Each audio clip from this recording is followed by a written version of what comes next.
So much love for that music. So much love for that video. We've got more videos and music and so on coming for other campaigns down the line, which I'm sure will be great as well. But man, that always gets my blood moving at the right pace. Welcome everybody. Welcome Arvanauts to a Saturday night stream. It is day 19 of Expedition from the Mysterious Peaks, an episode that we are calling Shadows in Twilight. I hope you folks are looking forward to this as much as I am. I am super excited, and we are ready to go as we are moving forward with Expedition from the Mysterious Peaks. This is our only session of Expedition in November because one of our number, Cat Rambo, is currently in Spain in an awesome castle doing writer's workshop awesomey things. Cat will be back with us in December, and we'll have our usual 2 sessions then. But in November, we had 1 session for Eberron, 1 session for Expedition, and so very excited about that. Before we go any further, though, just a couple of reminders about ways to support us on the channel. If you haven't done so already, please follow the channel. Please check out our YouTube with !ArvTube. Discord is !ArvCord. And for those of you joining us over on the YouTube channel, welcome. We are streaming over there live as we are now doing concurrently with Twitch. If you like what you see here, please comment in the YouTube channel. Please stop by and say hi and be like, hey, this is pretty cool. What are you doing over here? That sort of thing. And also, please consider jumping over to our Twitch channel where you can hang out with us as we go through. I try to monitor both chats, but right now we have more folks over on the Twitch chat, so definitely join us for both of those if that is of interest to you. And again, you can subscribe to us in the YouTube channel with !ArvTube. I mentioned the Discord. Twitter is !ArvTweets until that thing fully faceplants, which it's on its way to doing. Blue Sky, !ArvSky is in much better condition, and I'm over there as well. And the website for this is arvanellarant.com. Hey, Shadow Mage and Critchwitch and Triffid, hello. Financially, !ArvTreon is the Patreon. It really is, Critchwitch. It seriously is. Not at all jealous, not even slightly. No, I'm glad that Cat's getting a chance to do that. !ArvTreon is the Patreon where you can support the channel. That's really the financial backbone of the channel. !ArvShop is the merchandise area where you can get stuff associated with the channel. Expedition from the Mysterious Peaks is coming soon, by the way. We now have Shire Adventures merchandise over there. We have Eberron merchandise over there. We have regular Arvan Elrond stuff over there, and Expedition is going to be joining this as well. Oh, very nice, Shadow. That's awesome. I hope you like the phone. So, yeah, anyway, so we've got that going on there as well. And you can support it and get some cool swag at the same time if you want to support us by supporting things over at !ArvShop. Also, subbing to the channel is always very much appreciated. You can sub to the channel and get a whole bunch of cool stuff by subbing to the channel, and including not only the sub badges and custom emotes to use everywhere across Twitch, but also inspirations to help our players. You can do that both here and with the Patreon, and so those are ways to support our tabletop players in everything that they do. And let me also remind everybody that for this campaign in particular, we also have something involving cheers. When you cheer with bits, using your bits that you can share within Twitch, that money gets divvied up among the players, and I try to set that player if I can every month, but the last couple of sessions we haven't had a whole lot on the cheers, so I'm trying to gather it together. So if you like what you see today, then please do consider cheering in Twitch, and doing that will get some bits that I will add to the total, and then I will send that along to the players. That all gets distributed among the players for this particular campaign. So definitely keep that in mind. I want to make sure that I mention that up front so I don't forget about the ability to cheer, which would be appreciated. So there's that. On the publishing side, Icarus is my graphic novel from Athos Arts. Library is my Tales and Tomes from the Forbidden Library, my 5e adventure and sourcebook from Alligator Alley Entertainment. And of course, Alligator Alley Entertainment is also the sponsor of this very campaign that you're watching, Expedition from the Mysterious Peaks. So please go over there and support Alligator Alley and myself, I humbly request. You can also support us by Greyshade. That is my Grey Assassin Trilogy series, Greyshade and Renegade, the first 2 books in that series. Last book in the series is Heretic, coming out next year, which I'm working on as we speak. week, and the tabletop role-playing game by Brandon O'Brien coming out from, again, Alligator Alley Entertainment. And those things are all going to be happening later on. As I say, Heretic next year, tabletop role-playing game coming soon, TM, from Brandon O'Brien and Alligator Alley. And you also can get the audiobook right now, actually, of Greyshade at that exclamation point Greyshade link from our very own Trend Sparks. So that's what we've got going on with that. Please support us if you can over in those various places. And last but certainly not least, exclamation point BLM, Black Lives Matter, important to affirm and assert the significance and importance of Black lives. Exclamation point Help Now, the World Health Organization page on suicide prevention. Important to reach out to others when you need help and reach out to others when they need help as well. And exclamation point Ukraine, UKRAINE, to help the people of Ukraine as they fight back against an illegal and illegitimate war with bravery and courage, and send the message. We will do so for others in that situation in the future. And thank you so much, Prince Justin. Now, one quick note about schedule for next week. The calendar is a little bit in flux because of schedule changes behind the scenes.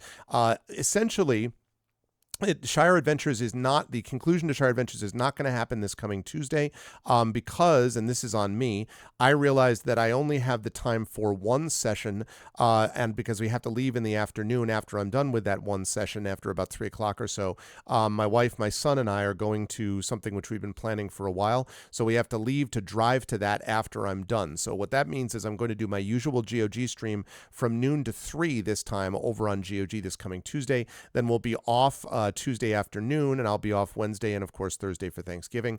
On Friday, I will be back Friday night with the Patreon-fueled Chat Chosen Game of the Month. And to that end, I do want to say that we're going to be ending this thing tonight. So please make sure that you get your polls in, and please remind me if I forget so that I can make sure that we close that down.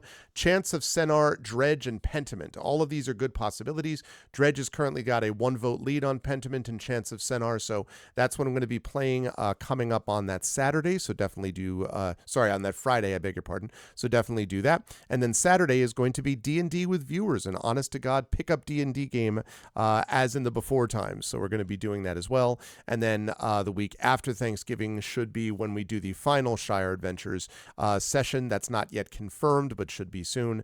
We'll be doing D&D with GOG Ghosts of Saltmarsh, and then wrapping up the month of November before a busy December to come. So that's what we've got going on, and so all that kind of good stuff. But I am very excited now to unmute myself and to let the folks know that we're ready to go. I don't think I interrupted anyone over there, but if I did, I apologize. And now I'm going to head over to reveal to you the crew. 3 of 4 of the crew, as we say. Our compatriot Cat, currently in Spain, hanging out, having a great time in their castle. So, that's how that rolls. But we are here in our own virtual castle of something. That's how I feel, sort of. But no, I'm very pleased to be able to be joined by the amazing crew, the rest of the crew for Expedition, which has got some RP and some mystery stuff to solve tonight. But we will talk about that in just a moment. First of all, welcome to everybody, and I will start by saying hi to Mr. Johnny Pittman, who is here at the top left of the screen. Was not able to join us last time, but has returned this time, and now has a not only a character that with which all of you are familiar in Titus, but now has elevated to the dizzying level of level 4. So I want to ask, first of all, Johnny, how are you?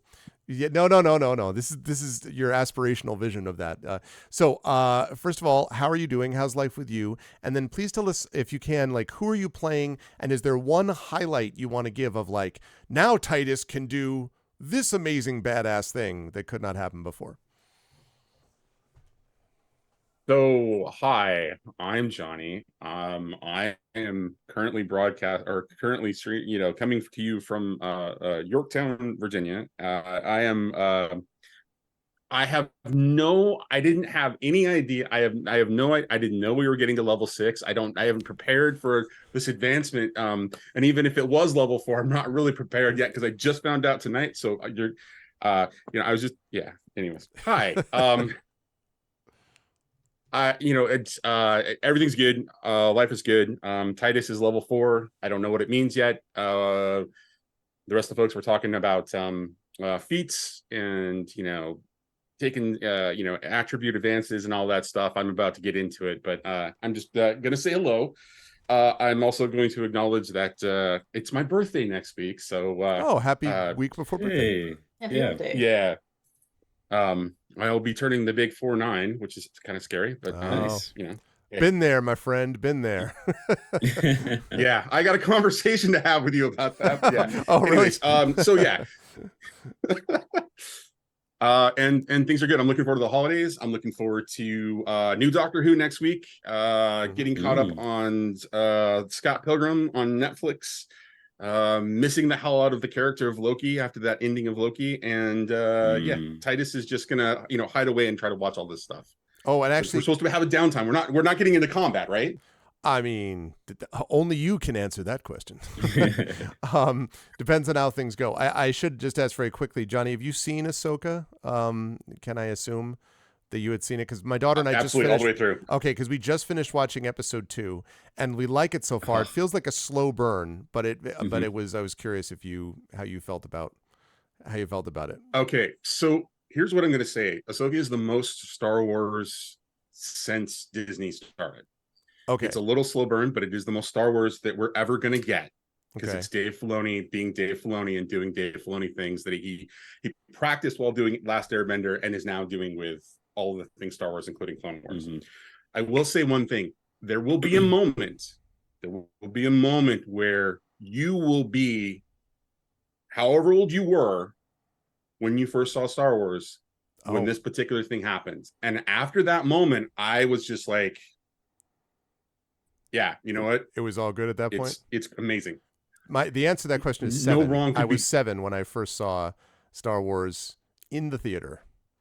So yeah, I was. My dad was a projectionist. I was just 3.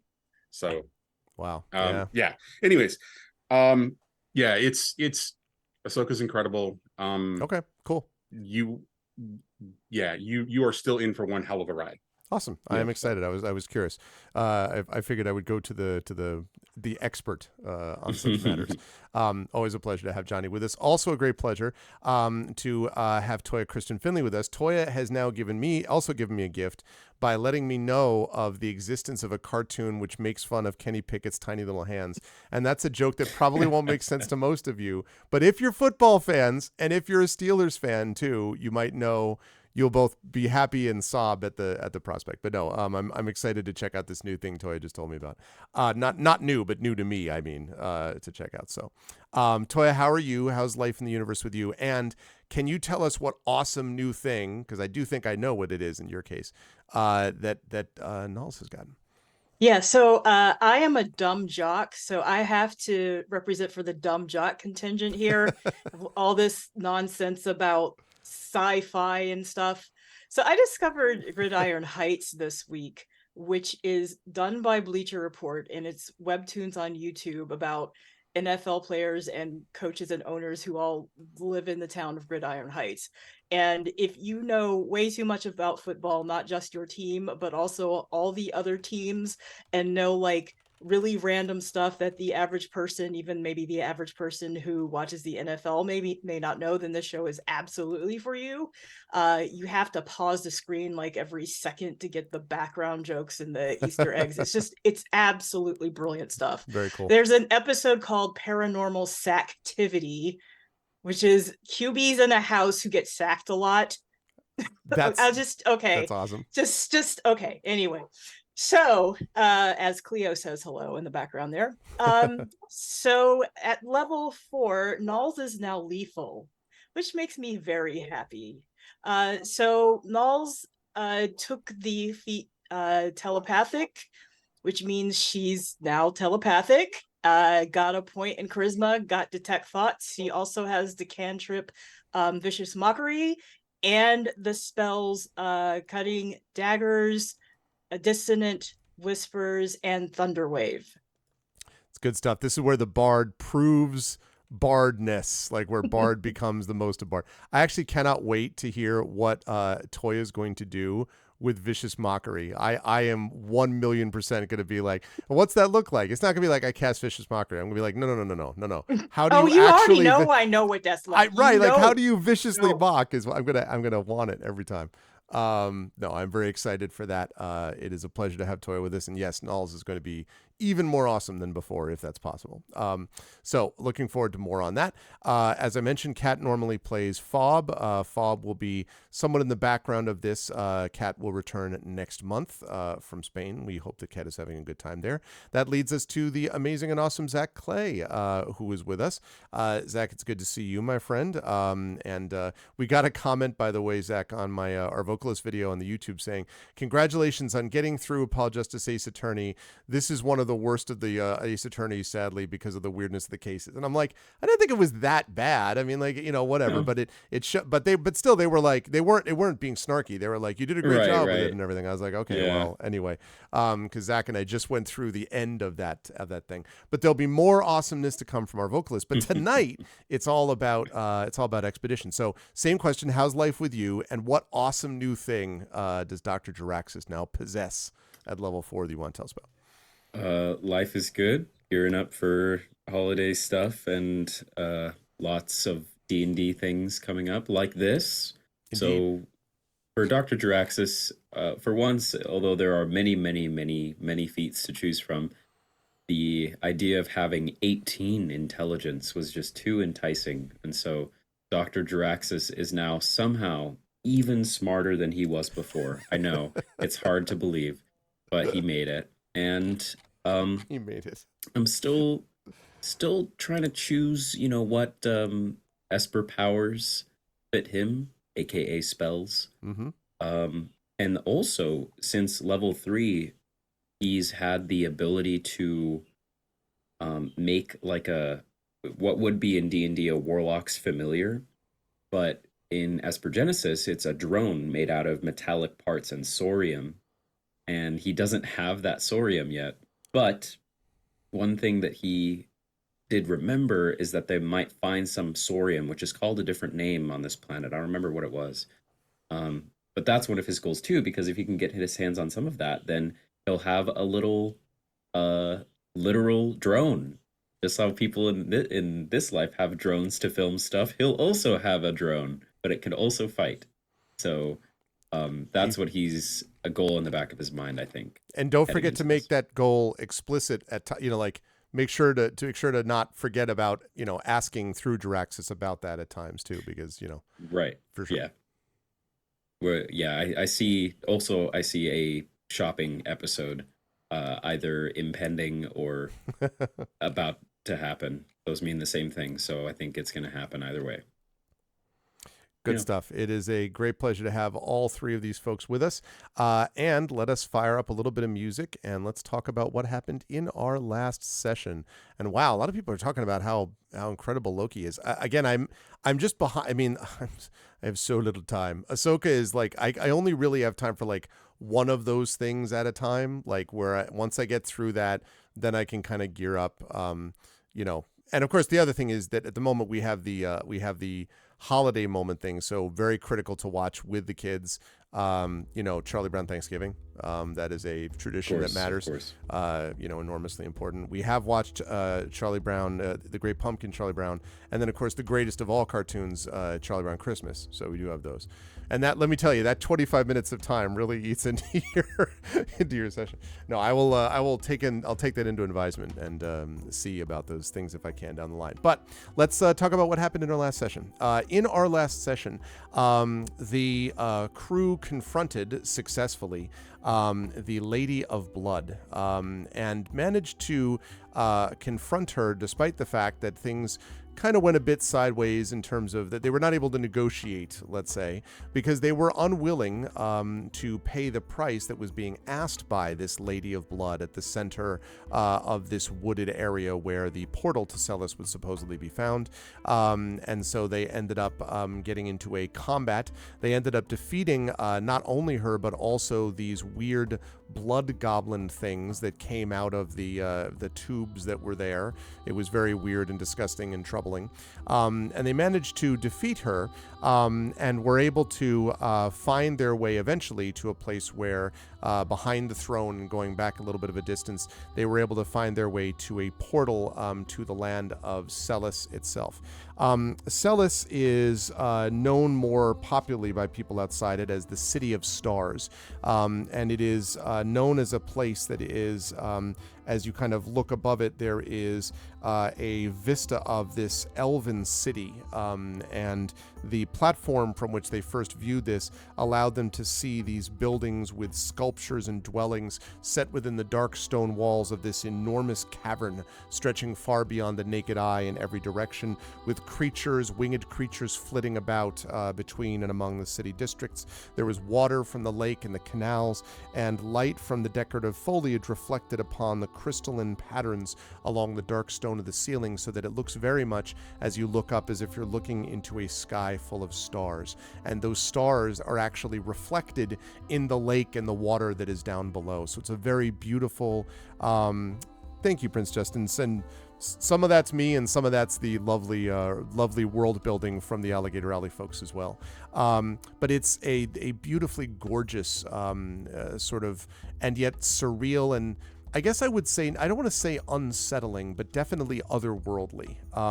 In fact, it may be the case that Dr. Jaraxxus and Titus might feel slightly more at home in a place like this even than Nals and Fob would, in the sense that it feels a little more galaxy-oriented, if you know what I mean, at least the sort of unreal nature of it. So they were brought by Elu to meet Elu's mother, who is Levia, Lady Levia Whisperwind, who was walking about the garden of the Whisperwind Manor. They reunited. They were very happy about, having been reconnected again. But one thing sort of at the end of that marred the whole reunion, and that is when Elu mentioned the fact that her brother Darius has been killed. And of course, Nals and Fob witnessed that directly when they were killed by this cult of the Light of Aoth, who apparently may have taken over the Primarch's mind or done something, or it's not clear as to what, but it's really bad, obviously, for the people of Camria.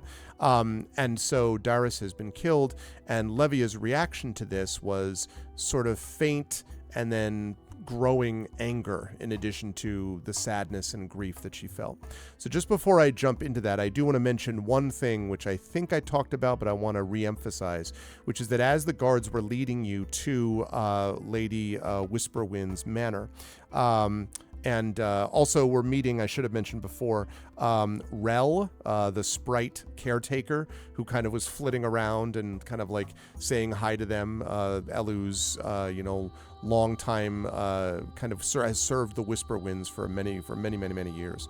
But as they were heading down there, the Elu warned the party to be careful, especially of magitech and technological things in general, because of what happened during this cataclysmic explosion some hundreds of years ago. The people of Elisanth and of Celis, this city more specifically, abhor the use of magitech and technology, and they view those who use it with heavy suspicion.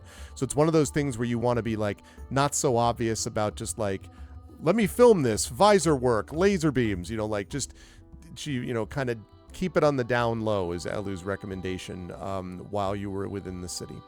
And so, having done all of that, we're going to pick things up right there with Levia having heard this from Elu, and again getting this sort of like this moment of anger, and then says, "We should speak more of this. Come in, please." And then kind of turns and walks off, and Elu sort of glances at all of you, and then heads along and says, "You should follow," and goes along. And it's, remember, the four of you, Rel, and of course Gamork, who is kind of padding behind you with this sort of his usual, disdain of things around him, I guess might be the best way to describe it. Okay, so Levia brings you into essentially this large, very large gazebo. And it is a gazebo with seats that are beautifully furnished and cushioned. But as you sort of look at kind of the cushions, you can see that there's something unusual about them. And I would say, I'm trying to think if any of you would know this specifically. Let me have you each make a perception check for me, actually. Let's see if you can figure out what the deal is with the cushions of the seats of this gazebo. Hold on. 7. Accidentally shut down everything. Bear with me just a moment. Not shut it down. I just minimized everything. There's that. And then that. And then...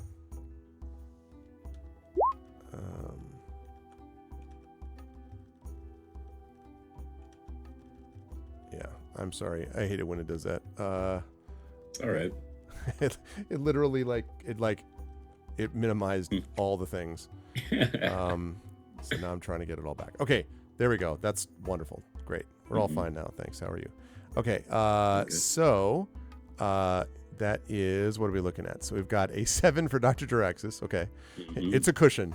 Null's with a 9. Do we have anyone who's going to, by the way, be Jaegering Fob for this evening? I could do it. You don't have to worry too much about RP, but if there's like any scenario where checks have to be made, that would be lovely, Zach. If you wouldn't mind. Are you sure Fob isn't just going to hide in the bushes? Fob hides in the bushes because the entire time. All right, there we go. Just got that back. So yeah, so go ahead and make a perception check if you can for Fob for me. All right, give me 1 moment. Okay. Okay.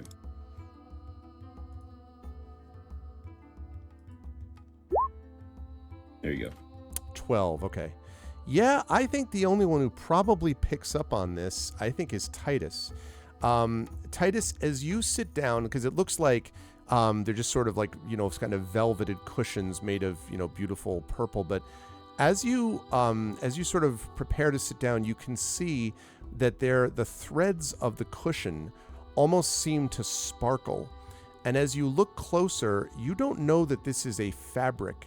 This feels almost like woven plant and or rock material. This is like natural material, which you think has been so cleverly and beautifully spun that it seems as if it is the sort of like, technologically advanced cushions that you might get on, space station somewhere, with like manufactured and synthesized with all that modern technology has to bring to bear. This is not that way. You think that these are naturally somehow sourced, I guess, cushions that have been woven together in this way. And as I say, the threads sparkle. They seem to reflect the ceiling. The reflection of the lights off the ceiling above seem to be similarly reflected in these cushions. Can I make either an insight or a xenobiology check? Sure, for what purpose though? I would like to see if Titus recalls ever seeing or experiencing, because remember, Titus is technically an old man, even though he's like level 6 now. Yeah. He's So like that's the Titus people's version of 4, by the way, in case someone's curious. So Titus is an old man in the sense that like he has lived about 300 years. Mm-hmm.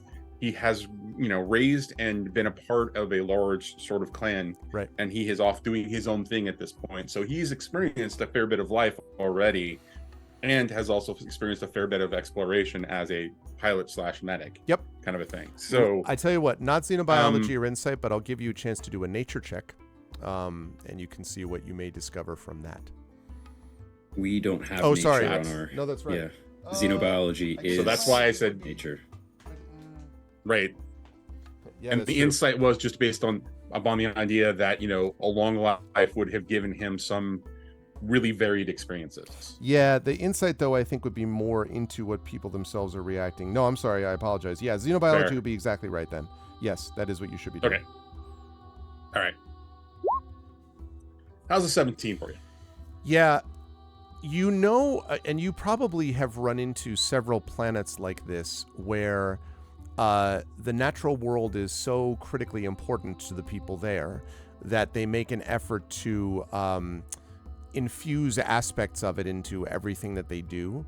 But the thing that you pick up the most about this is the sparkling light, the sort of shimmering light of the cushion. in some ways almost feels like it is directly synced up with the shimmering of the reflections in the ceiling above. If you had to guess, there's a resonance there between what made the cushion and what is being reflected off the ceiling. And what that suggests is a very powerful connection, whether it's telepathic, whether it's, who knows whether magic exists as such.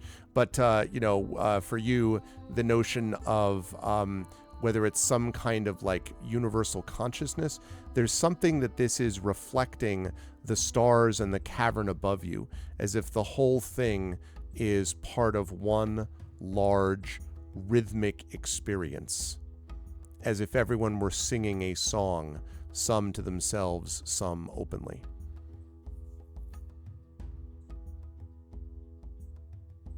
And you've never seen anything exactly like it, but you definitely know when things resonate with each other. And this seems like it is in line with the surrounding natural landscape. Jaraxxus turns to Titus and kind of lightly shakes his shoulder and says, Titus, are you staring at the cushion? You all right?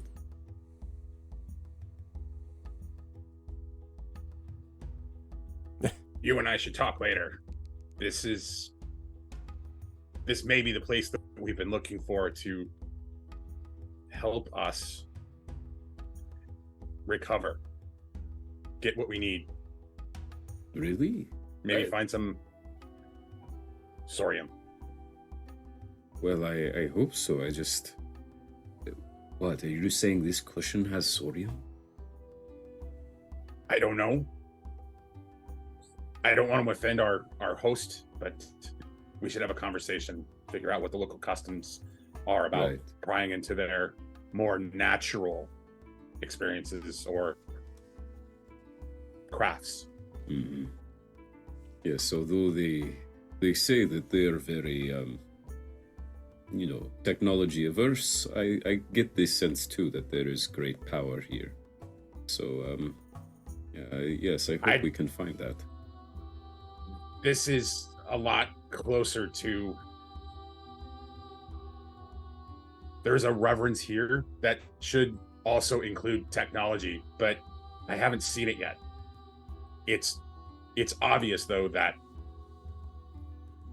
this isn't the way we think of the natural world. It's more... It's a hybrid. All right. And Levia at this point has sat down in a very beautiful chair that has these cushions, and the back of it almost looks like a kind of made up out of like some kind of wood or straw. It reminds you for a moment, sort of uncomfortably, of the Lady of Blood's throne, except that this one, where that one felt as if it were sort of feeding her, this seems almost the opposite. When she sits down on the cushion, all of you, without even having to make a check, can see that the kind of cushion glows ever so slightly, and her dress kind of shimmers with the cushion at the same time. And she settles back into it, and she says, "Rel, would you bring some drinks for our guests, please?" And Rel says, "Oh, yes, right away, Lady Whisperwind," and kind of buzzes out. Then she looks over. Now, Rel, you may remember, upon seeing Gamork, Rel was like, Rel was taken aback. Lady Whisperwind, Lady Levia Whisperwind, does not seem to have the same reaction. Instead, when she looks over and sees Gamork just standing at the edge of the gazebo, she says, "I do not know much of you, but you are also welcome." And then she says, begins to growl, and Gamork kind of growls back and then sits down on his haunches and just waits. Does this seem similar to when Nalik talks to Yes. Gamork? Yes. Okay. Yes, indeed. Right. But I mean, like, just, you know, Mm-hmm. no issues at all. Like, there was no Right. spell casting or anything for that. Mhm. And so she settles back and she says, I wish to hear everything that you all have to say, but before any of it happens, you must indulge me. And you can see her hands are almost trembling a little bit. And she says, Elu, what happened to Darius? And so Elu kind of takes a deep breath and she relates the experience of what happened to her brother. And when she gets to the point of, and then he was set on fire by the Primarch's servant, by the cultists there. Lady Levia sort of just closes her eyes and sort of is just silent. Her hands are just sort of clutched together. And then she opens her eyes slowly, and you can see there's an incredible intensity, and she looks at Elu and she says, you realize that this is partially your doing by entertaining his childish heroic fantasies. He wanted to be like you and he ran after you, and now we see what has happened. So Elu kind of like sits back, and for the first time ever since you've known Elu, her eyes fill with tears, and she stands up and she says, and I am sorry I have disappointed you. And she walks out of the gazebo. Rel appears a second later bearing drinks. It's like, I've got, and she sort of looks around. Thank you, Rel. Thanks. I take the drink. She brings you the water, brings everybody the waters, and, I could just get some food, maybe. Why don't I'm gonna go get some food. Bzzz, and like buzzes out again. Jaraxxus looks at his companions, giving a look of whether or not to shake the bee's hive, I guess. Like you see him biting his tongue as he looks at Nalik and Titus and Fob, and then back at Levia. And Jaraxxus wants to gauge what we think, or what everyone else thinks about what just happened. Yeah, Nalls is also trying to take the temperature, thinking about Elu, but also knowing, like, if she gets up to see if Elu is okay, that could cause some tumult, maybe, because nobody knows exactly. There's been some very strange things going on since they arrived. There were the guards that we met. I can't remember exactly what happened with them. Nalls tried to speak Elvish with them, and I can't remember exactly what happened, but they had a very weird response to that. Mm-hmm.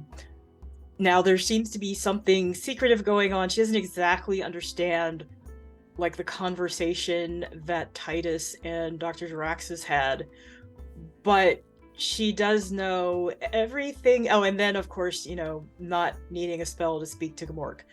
So she knows not everything is cool here, and she wants to be a good friend, but also being a good friend in this moment might mean keeping her butt where it's planted and not getting people seriously hurt or killed. Levia has just been looking off while this is all going, like, is not towards her daughter, but just kind of like staring into the middle distance, not looking at anyone in particular. But Nalls definitely thinks that Levia is Mom of the Year. Well, what was Elu's brother's name? Darius. Okay. Darris. Right. And what's the read we get from Titus? Titus is taking in the temperature of the room, but looks like he's prepared to speak, and he will look at all three of you essentially to check in to and just kind of, because she's not looking at us right now. He'll kind of like motion to that he's gonna engage, but kind of like trying to get a sense of like whether you guys are good with that or not. Yeah, Daraxis nods a little bit as if to say, "Be my guest." So Nulls actually has telepathy now. Oh, right. So Right. she's just going to send a thought. I would also like to explain how Nulls is telepathic. Okay. So That'd be great. She has access through people's dreams. It's like the deepest, most secretive part of them, and that opens things up to their mind, basically. Also, So- one quick note to it. I believe that Nulls' telepathy is just one creature at a time. So keep Yeah. in mind this is not a WhatsApp group chat. So you're going to have Oh, to yeah, repeat yeah. the same thing several times. I have been in multiple campaigns where we had the group chat and it was very, very Daraxis Skype unlocks funny. the WhatsApp group chat at level 6, so Yeah, exactly. we'll be okay. So she's going to send a message to Titus because she can tell that he's about to speak. She says, "Just make sure we tread carefully here. I know you know that, but it's a good reminder we don't know what Elu's mother is really like, and there are several things about her that have me just a little bit on edge."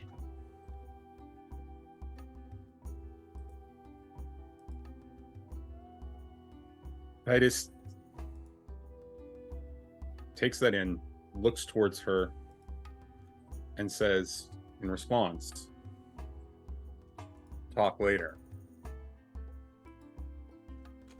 And then turns to the mother and says, "Honored hosts, we thank thee for your hospitality. And she kind How of nods. how may we be of service to you?" And she, for a moment, she doesn't respond initially, as she's kind of looking off. And then she says, yes, of course. I'm sorry. I am occupied too much with my own troubles.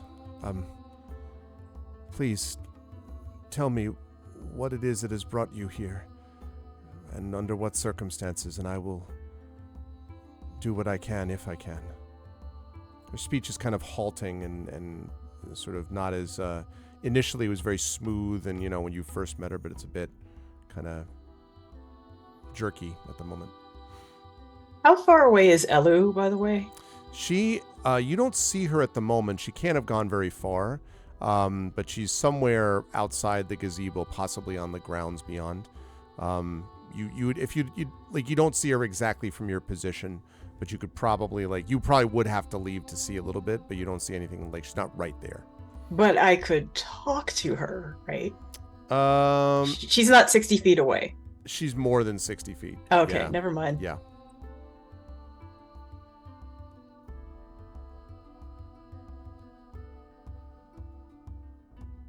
Titus takes in what she says and then responds with, I would be honored for us to share that story, but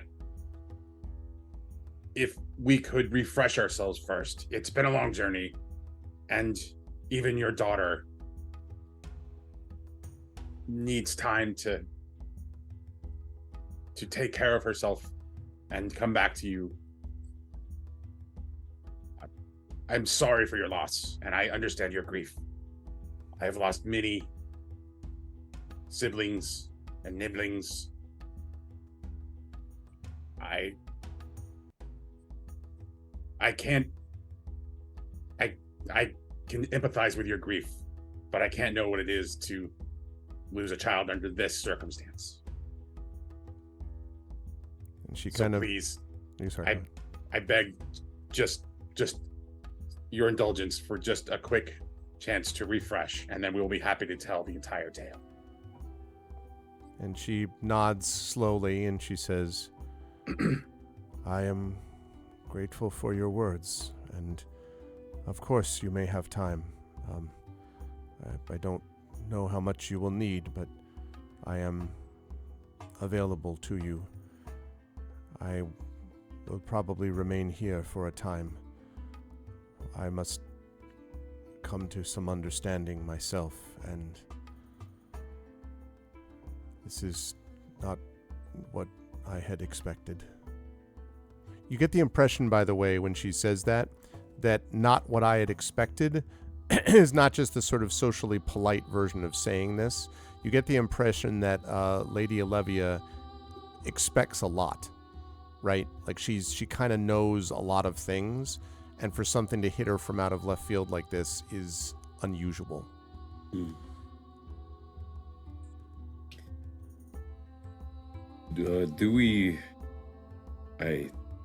Is there an inn nearby, or And she says, there is no need for that, of course. You may stay with us. There are plenty of accommodations for you, and you have accompanied my daughter and therefore are worthy of our support. Rel will, when Rel returns with the food, she will, and then Rel like buzzes in and is kind of like, with this tray. Now, Rel is the size of a sprite, okay? The tray, what you see first is actually the tray, like just the tray itself kind of floating into the gazebo. And then you're like, and then you like laden with food, like especially a lot of what look like fruit and vegetables and things of this nature sort of overladen the tray. You don't see Rel, and then you hear, anywhere I could put this down, Lady Olivia, and you can see the tray is kind of like wobbling slightly and like, kind of and Lady Olivia says, yes, just right there on the ground in the center is fine, Rel. And Rel says, oh, all right then, and the tray kind of wobbles over and then hits with a bit of a clatter, and a couple of like reddish fruits bounce off and kind of roll along the ground. And then pulling herself from underneath the tray is Rel, who kind of pulls out and kind of like sorts out her wing, and like gets that, and then yes, and the Lady Olivia says, Rel, our guests would need accommodations for the night. If you can provide them the guest house, you can show them to them, and then whatever they need, perhaps you can bring the food to them. And Rel kind of looks down at the tray and then back up and is like, yes, Lady Olivia, of course. And she says, right now? You want me to bring them there right now? And Olivia says, well, if they wish that, yes, you can bring them to those accommodations. And I will be here. And Rel kind of like zips up. All right, well, I'm ready to go when you are. Yeah, Jaraxus stands up, kind of taking Titus's cue, and says, yes, I think, it was, although it was very great meeting you, and I'm sure we will catch you up on everything that we've experienced in some time. Perhaps we could use some time to ourselves, and you some time with your daughter as well. And for what it's worth, we would not have made it here without Elu. And everything she has done has been to protect those around her. I'm sure if there was anything she could do, that it would have been done. But Olivia says nothing, just stares off. anyway, I'm going to go freshen up. I also I'll save that for later. Let's go. And he just sort of awkwardly shambles in the direction that Rel would lead him. Okay. Nulls, Titus, same. Same. Titus pipes up and says, "Thank you, honor host. I look forward to breaking bread with you." And he immediately just turns and doesn't wait for a response and just starts Jaraxus moving says, to follow "Bread. Jaraxus. That bread sounds great." Fob silently moves from shadow to shadow in pursuit of all of you.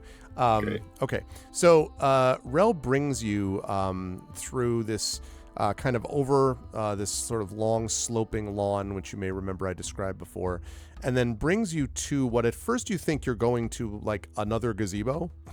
And you're just like, wait, like how many gazebos can one place have? But it turns out it's not that. It turns out that it is a kind of what looks almost like a rustic cabin from the outside with wood on the outside and trailing leaves. But then when you enter into the cabin, you can see that the inside is richly furnished. A lot of the same cushion materials that I've described before you can see on a lot of the seat cushions. There are several rooms. Actually, there are 4 separate bedrooms off of this kind of main living area. And each of the bedrooms has similar kind of bedding, which has this, made of the same kind of material. And you can see actually that the wood itself is not brown and dry, but is actually green. In fact, if you had to guess, you think that this may be living wood that has been shaped or has shaped itself into the form of this very sizable, I guess guest house might be the way to describe it. And so even the beds themselves, as you look, the sort of legs of the beds are built into the floor, as if the floorboards just kind of flow up into the legs, and then the bed itself as if it's all one piece. Hey, Drew, with the bedding that I've previously mentioned. And Rel, having, ushered you inside, says, I'll leave and go bring back some of the food now, and so there's more food available right outside here. You can actually just ask the trees for it, and like seems to like just say that, like just ask the trees. Apparently that just happens. And then she says, dinner typically is served at 5 bells. It's 4 bells now. You're under no obligation, but the Lady Levia may want you there, and then there might be an obligation. So, and kind of is like gradually hovering, buzzing back. So use your own judgment. And thanks for helping Elu. And she drops her voice and she says, I'm really glad you said what you said about her. Elu's wonderful, and I can't imagine that she would ever do anything that would hurt anybody around her. But her mom, Lady Levy, I mean, really, Darius is... And she kind of drops her eyes as it's not for me to say. This is difficult. All right, I'll goodbye for now. No, but before you go, she prepares to leave. Do you know if is Levia wed? Does Elu have another parent? Yes, but her father has been away for quite a while. It's part of the reason that the Darius is such a shock, because she kind of like, pauses and says, we have not seen him for many years. Lady Levia believes he is still alive, but no one else knows for sure. Ro, you want to get in trouble for speaking so freely to us? Well, if they knew about it, I probably would, but I imagine you won't tell her, right? And Elu was very important to me, and The trees. You said to ask the trees for things. Yes. Do the trees listen? Yeah. Oh yeah, the trees are always listening. The whole place listens, actually. Even the inside. The beds, I mean. Do they report back to your mistress? Oh no. It's not like that. They just, it's a feel. They feel things, really. And they try to accommodate what they're feeling. But no, it's not like that. She doesn't use spies or anything. Well, I mean, maybe she does, but certainly not through the trees. They're their own thing. The land is shaped. They love her, and she loves them, and they pick up on it. you know, like a pet picks up on things. Except they're not pets. They're, well, I think we get it. yes. The magic here is unlike anything I have experienced before. What is the source of all of it? Oh, well, we've been down here for a long time, ever since the cataclysm, and the explosion hundreds of years ago. There are these, these crystals, that create a kind of, resonance. It's not really something they like to talk about because, there have been some people who suggested actually trying to analyze it, but no one here wants anything for analysis or anything scientific or measuring at all. That's what got us into these problems in the first place. It's the feel, the vibe, the sense of it. Breaking it down to numbers, that's how we got into our trouble the last time. At least that's what people of Celis think. Mm-hmm. Rel, do you know, you said people don't like to talk about it. It's a taboo. Do you know someone who does like to talk about it? Oh, not Curiously looks up in guide of yeah, people yeah. in Celis. It's kind of like, no, not really. Like in this case, it's more sort of like whether she's going to tell us. Whether she's going to tell you, yeah. Because she says no one really is supposed to talk about stuff like that ever. I think that's something you probably want to ask Lady Levia. She would know more about it. Because we're not supposed to say, and we could get in trouble. It seems like the kind of thing that I shouldn't say to her. Oh, well, yeah, that's true, actually. Are there? Ugh. Never mind. Rel, thank you. I'm good. I don't know if my other friends are, but I asked the tree for food. Does it produce a certain kind of food, or does it?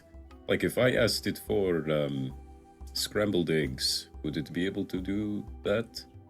And she kind of looks, and she looks at you and goes, "Scrambled eggs? Well, you mean the eggs of a creature that could become its young?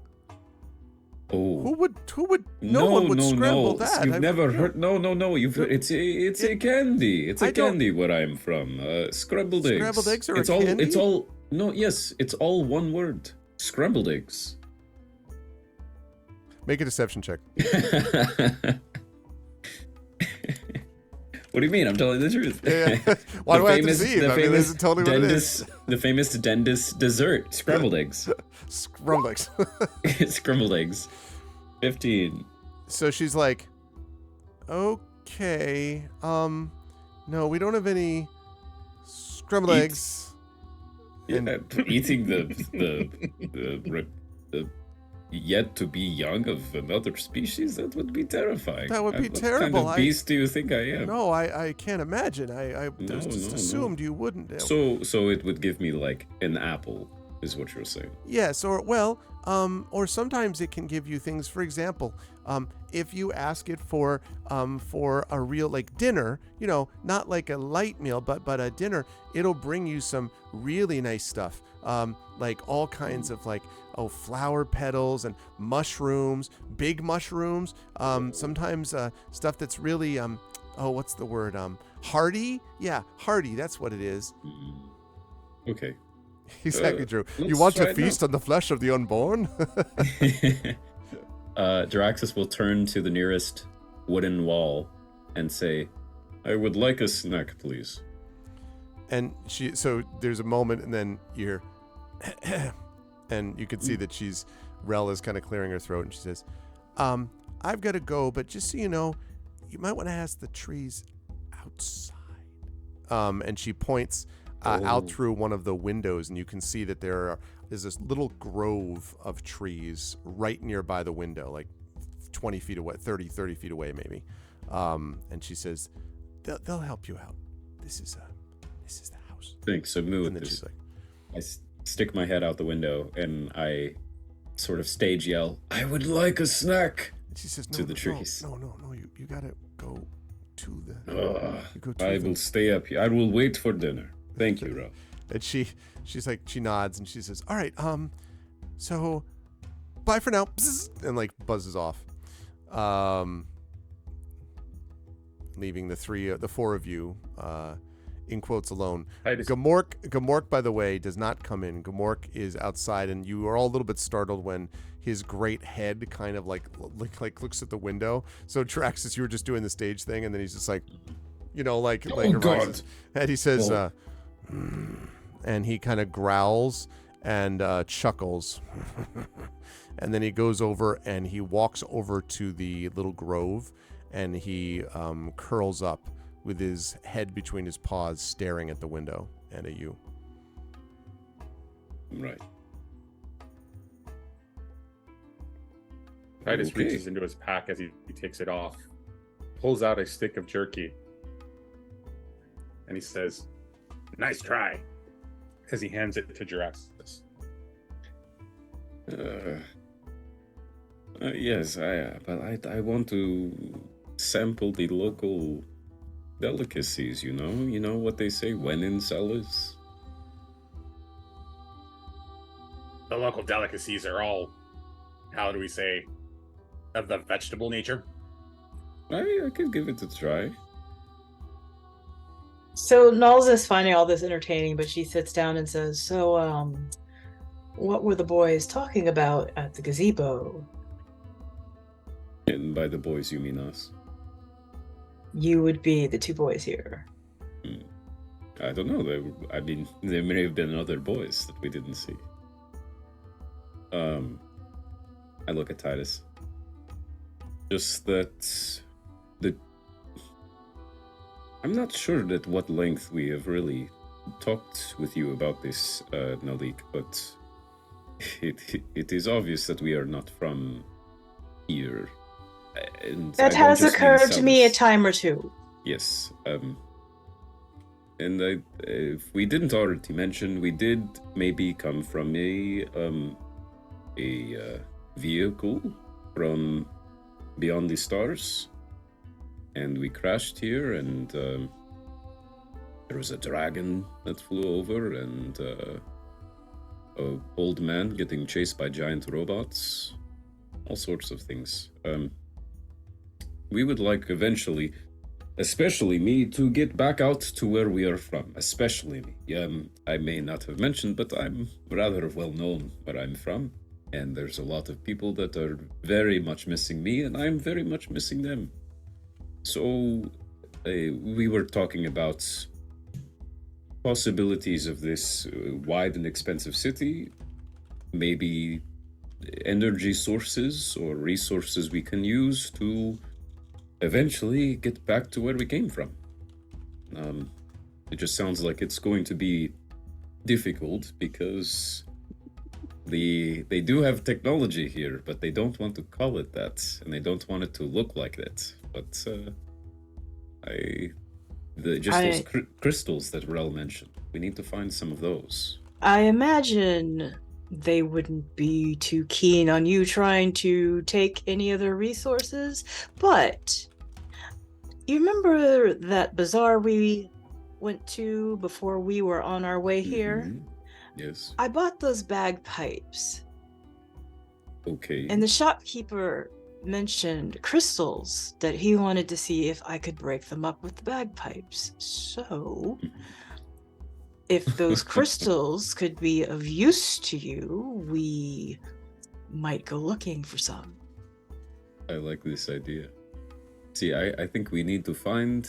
I was going to ask Rel. And I look at the wooden wall next to me. I'm very paranoid about these trees now. I don't know. We should be. I don't like being in a place that listens to me. We should take a walk. I'm down to take a walk. Then at least I could go outside and get a snack. And even if they aren't listening in the traditional sense, they're feeling us emotionally, and if we seem a little bit off, I'm sure they could communicate that too. You know what? Well, actually, Draxus doesn't know that you can speak telepathically yet, so he says, "Never mind. Let's go outside." But we're having a great time, aren't we, guys? It's so great, so wonderful. When you go ahead, Titus. Titus shakes his head and just walks outside. Titus, the minute you take a step outside, there is a moment where you're just sort of like, all right, I'm just going to take a step out here, and you step onto what is essentially growing out of the ground to meet your feet is what feels like a smooth, I guess I would describe this as a smooth, sanded piece of, or sort of growth of wood, almost as if you were stepping on a tree root, except the root has flattened. And as you walk, the root kind of grows in front of you or comes up from the land in front of you as you go, basically meaning that you feel as if you're walking on like a springy, giving you lots of feedback to your steps. It's as if you're walking on a slightly bouncy, not an obnoxiously way, but I mean like a very comfortable walking surface. And wherever you turn, left or right, in front of you, this thing immediately comes up in front of you as you're walking.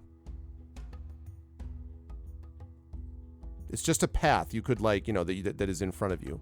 So it's not blocking your way or restricting you, and it goes wherever you go. So if you want to go right, it goes right or left. And it, as you look behind you, you can see that it recedes into the ground as you go. So it's just whatever you're on. Follows behind and sees if it does it for him. Same. Too. Yep.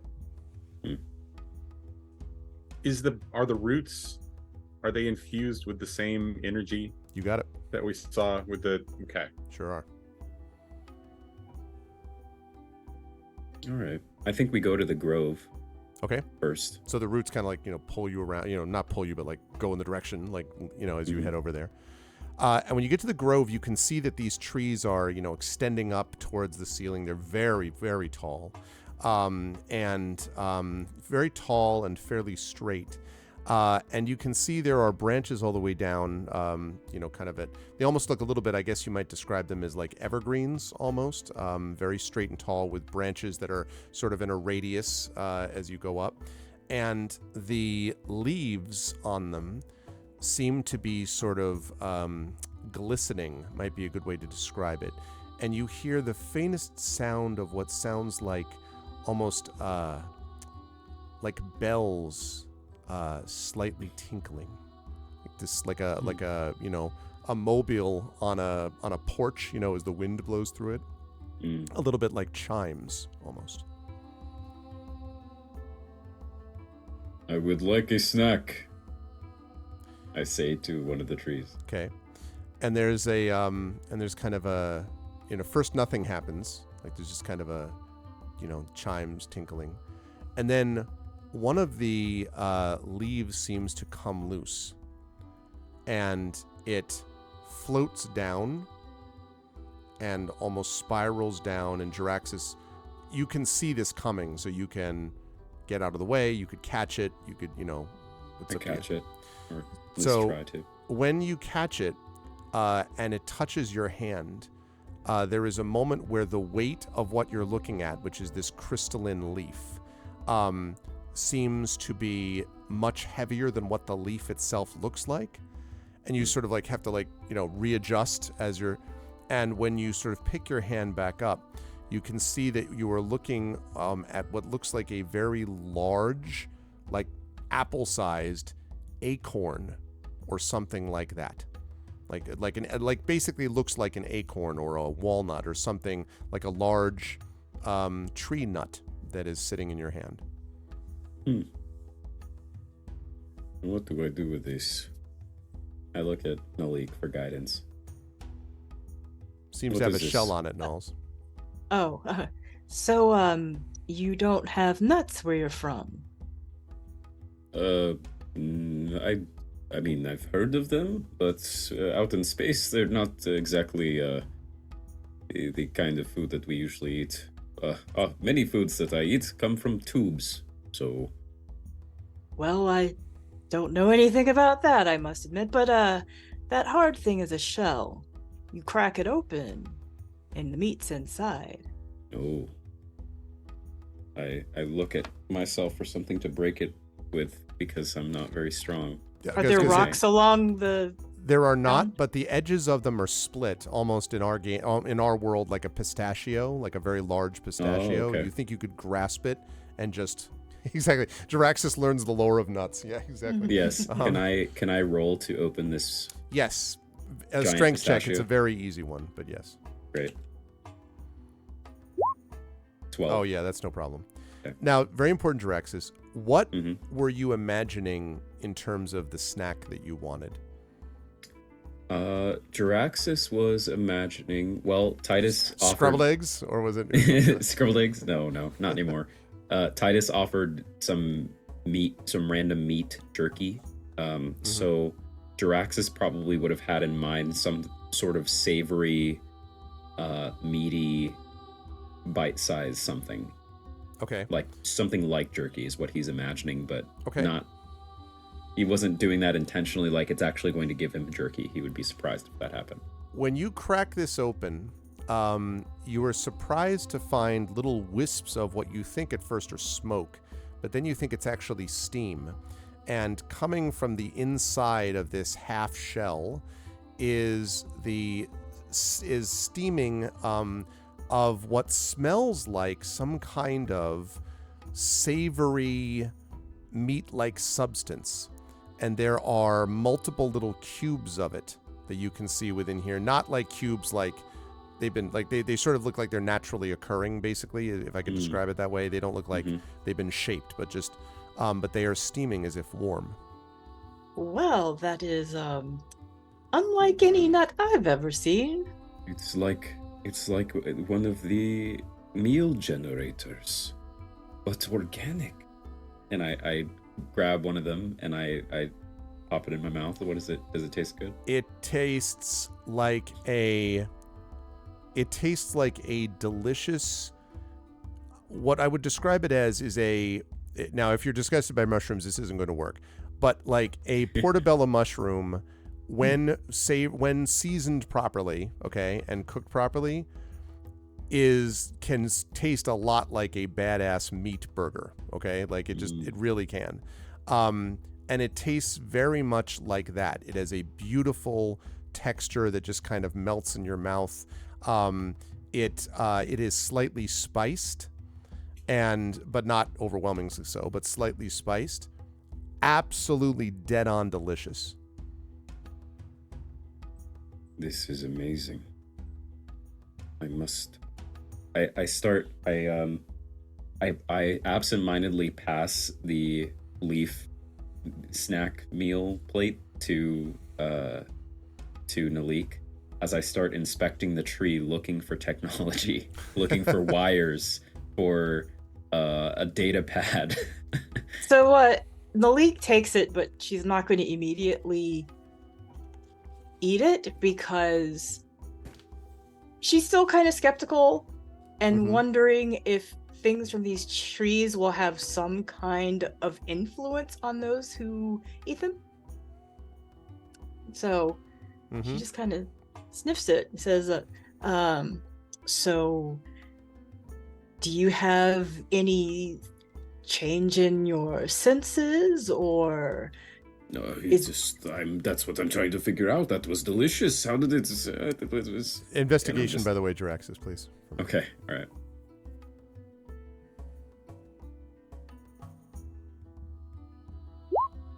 $21.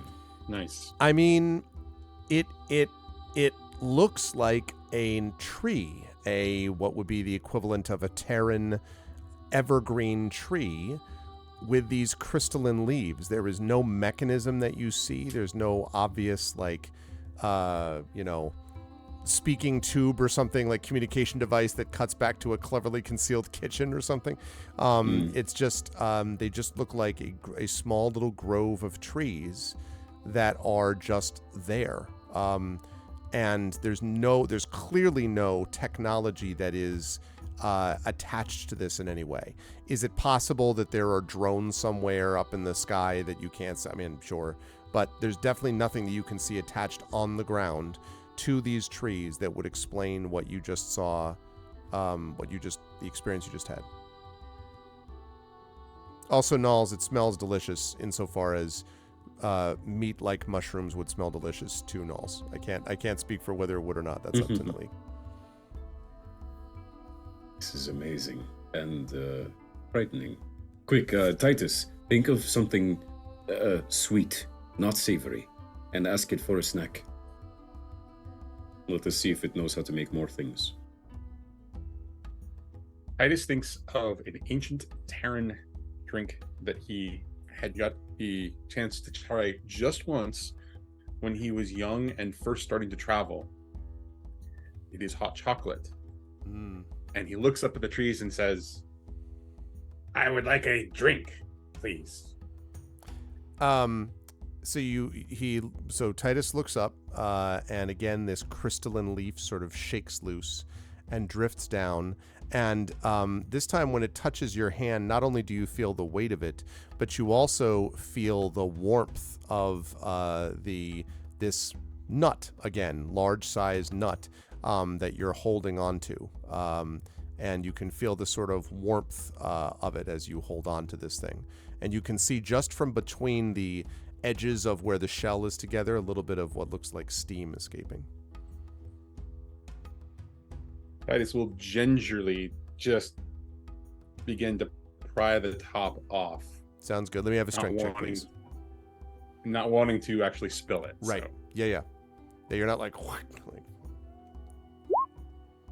yeah, That was a 14. That's no problem. So yes, so you're able to just, and as you do this, you can see there is a dark liquid within the bottom of the shell that is steaming, and you can smell the smell of, was it called cocoa, maybe, that came from it. Thank you so much, Polar. Welcome. Thank you for the tier 1 sub as well. Good to see you, Polar. Hello. I hope all is well. Happy Thanksgiving, my friend. So yes, you can smell the sort of cocoa smell drifting up to your nostrils. Titus will take a sip gingerly, because I'm imagining it's hot. Yep. You have to do the kind of like, like with some breath along with the liquid, to cool it down. Just gets a taste, and just this big grin shows up on his face, and he just can't say a word and hands it to Jaraxxus. Delicious, by the way. Jaraxxus takes a sip, and after tasting it, he shakes his head and says, "This is unbelievable." So, sorry, go ahead. Jaraxxus looks around. So we're outside of like the Whisperwinds estate. You're still on the grounds, but you are, not Okay. near their house. Outside of moment. the Yeah. house. I mean, okay. And is there anyone else nearby? As you look around, you do see what looks like Elu, who is down looking at what looks like kind of a pond, standing just by the water looking out at the pond. Okay. Jaraxxus is going to flip out his recording unit and is going to start recording quietly, but doesn't say anything. He just kind of the little tiny red light on the side of his visor turns on as he starts getting B-roll of the tree and inspecting every inch of it, and footage of the mushroom meat and of the everything. Okay. And whatever Nalik was going to say. So, Nalik has an idea, but she's not sure it's going to work or not. She kind of looks over at Jaraxxus and Titus, and then she approaches the tree and says, "I would like to taste the truth about those who would deceive us." What are you thinking about when you say that? What is Null So, thinking about? Nalik is skeptical, she knows something's going on, and they're not being told the whole truth. So she's thinking about that. Like, there's manipulation, there is deception. Something is clearly happening here. Okay. A crystalline. So again, the same thing you've seen before. The crystalline leaf shakes free, comes down, settles into your hand. Again, this large, very large acorn nut, at least the size of an apple, if not larger, is there in your hand. Okay. And when you, and I should say this, when you first sort of have it land in your hand, this delightful smell of cinnamon comes out from between the shell edges. So this like very like and it has to be whatever Nalls would find particularly appealing. So I'm hoping that like all good peoples of the world, cinnamon is one of those things. I'm just kidding. That's my thing. But no, it like something like that, something that has this sort of like wow type of effect that you can just smell. Nalik can just smell coming out of the between the shell edges. So she smells it and she says, "Why does this smell so good? Deception shouldn't be sweet." Open it. Okay, well, she's gonna open it. Okay, so I need a strength check, please. Again, this is an easy one. Oh, sure. Chad has been actively rooting against not getting these just because it'd be funny to be like, oh, I can't open the thing. Yeah, exactly. We've all been there. Oh my god. Yeah. Well, no, you did a save, so I'll give you a shot on that. Like, do a okay. strength check. That was simply Yeah. a saving throw against the nut hitting Oh. you in the head. Yeah, the big Oh. strength button above that. It doesn't really matter, but that's not the point. Let's The just big have like, strength button. Okay. Did it roll? Maybe. Did it? Possibly. Doesn't. There we go. There we go. Yeah, Ah. 19, yeah. Okay. You rip it open, goes flying across the nut. Because I do not believe this nut. This nut is. When you open it, Nalls, you are looking at an empty shell, and the cinnamon smell vanished the minute you opened the shell. Well, I think we have our answer here, gentlemen.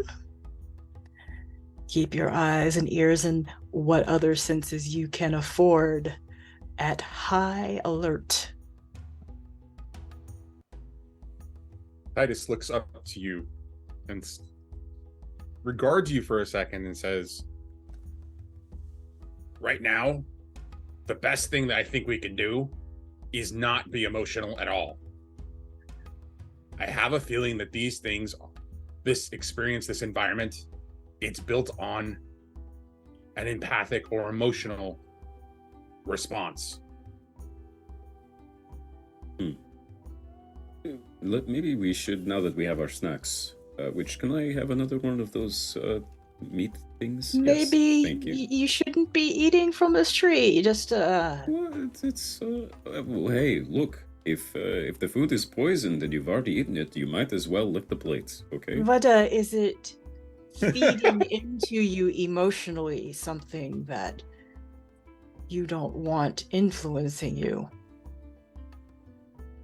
I feel fine. Titus looks up at the trees and says, "I want to taste Nal's suspicion."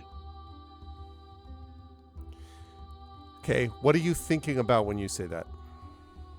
Exactly what's going on for her suspicion, like the emotion that she's experiencing. As Titus assumes it, right? Like as Titus. As Titus is witnessing it, he's not empathic. He's not at all. There's no way that he knows the emotion, but Titus would like to experience whatever he's perceiving. Okay. That's going on with Nalls. So same deal, crystalline leaf nut, which is now sitting in your hand. Yep, you're Sorry, able to open about that. a 10. You're able to open that. That's fine. As you open it, there is inside the shell, nothing.